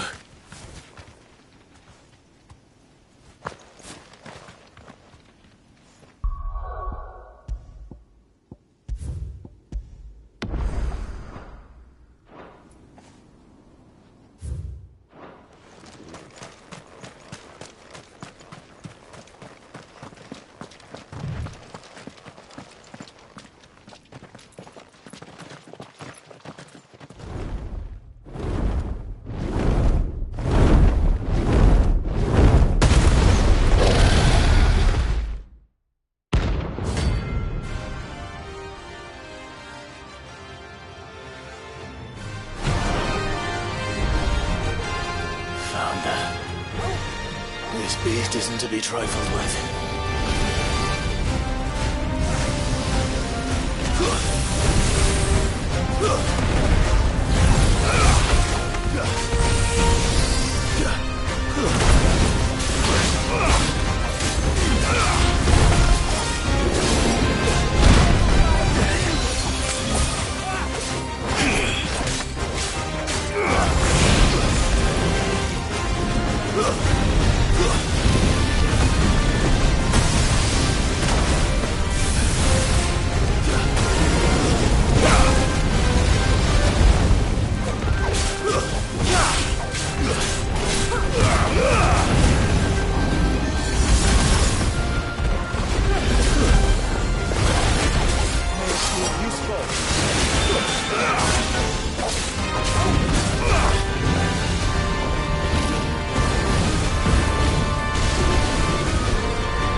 Get him!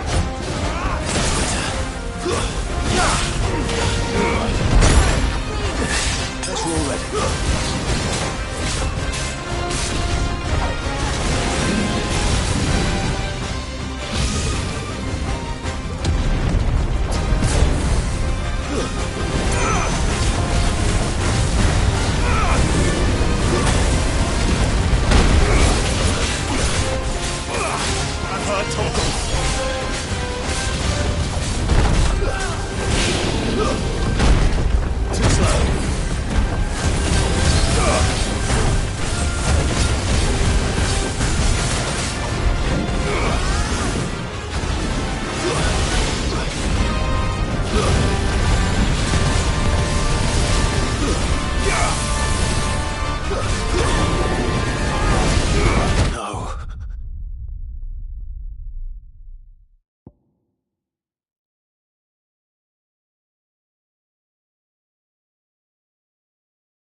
The free cities under siege?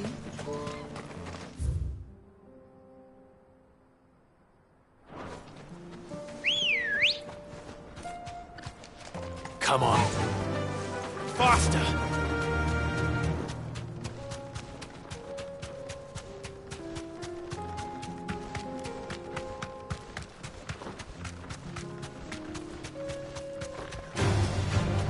Orcs. Then let us be rid of them.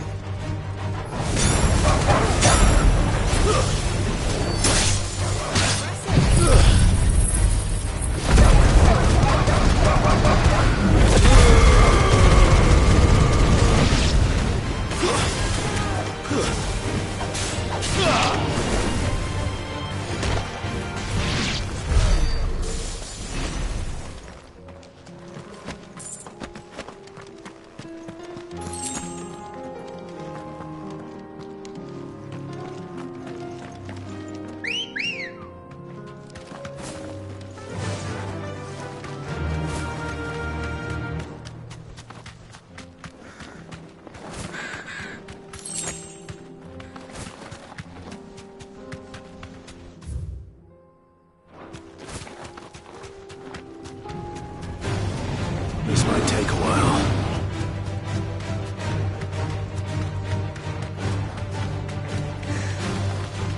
Clive. Smoke. Is the city fallen?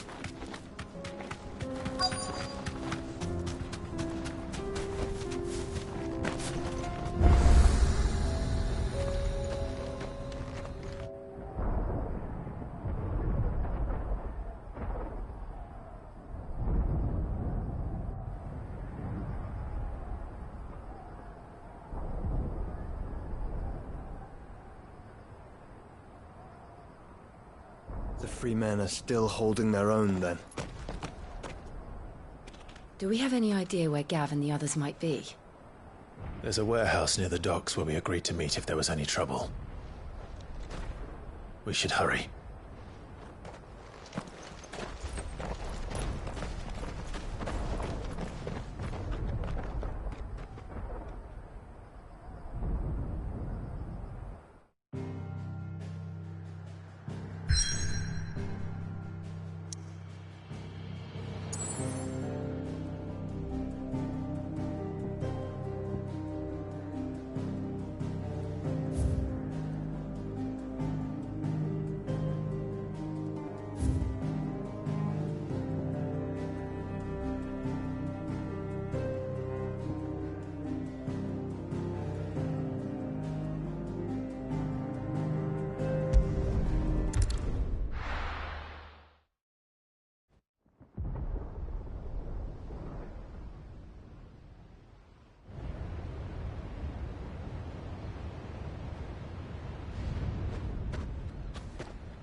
Sounds like thunder.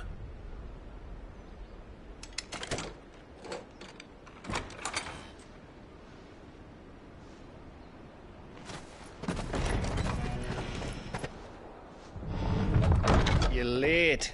I was starting to think you'd stumbled off a cliff. I seem to recall that was you, Gav. Good to see you. Any trouble on the road? Nothing we couldn't handle. I knew you'd come. Is that who I think it is? Yes. Allow me to introduce my brother, Joshua. Clive's told me all about you. Or even listening most of the time. Name's Midadol, but everyone calls me Mid. My lady. Hey?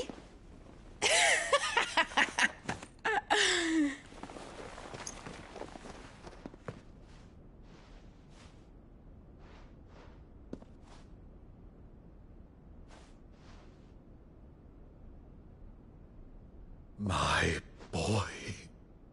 Uncle Byron. It's really you. I never thought I'd see the day.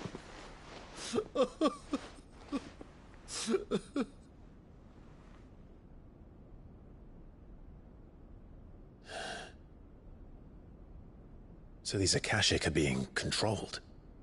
That's what it looked like. Empty eyes, eerie blue glow. No doubt they were turned, but silent as monks, every last one of them. Your man here speaks true, Clive. We saw more than a few in the city. They moved in ranks with a purpose, and not of their own. Ultima's doing. Perhaps. What of the city? The people? Dead, mostly.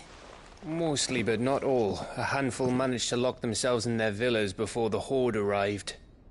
Some in the merchants' district to the west, and a few others on the far bank. If the Akashic stumble across either hiding place, a few bolted doors won't hold them for long. We need to find them. And quickly. What do you propose? We split into two parties. I will make for the merchants' district, while you look to those across the river. Mind keeping an eye on my brother? Not at all. We find the villa and try the servants' entrance. Understood. And what of us? Mid, is she fit to sail? The ship, the mithril engine could probably do with a few more tweaks. Then you better work fast. Even if we do reach the survivors in time, they'll never make it to the hideaway on foot. You leave that to me. See that Mid doesn't get herself into trouble, would you? Think I can manage that? I'll keep him safe. Looks like you stuck with me, Byron. That's Lord Rossfield, you little gutter snipe!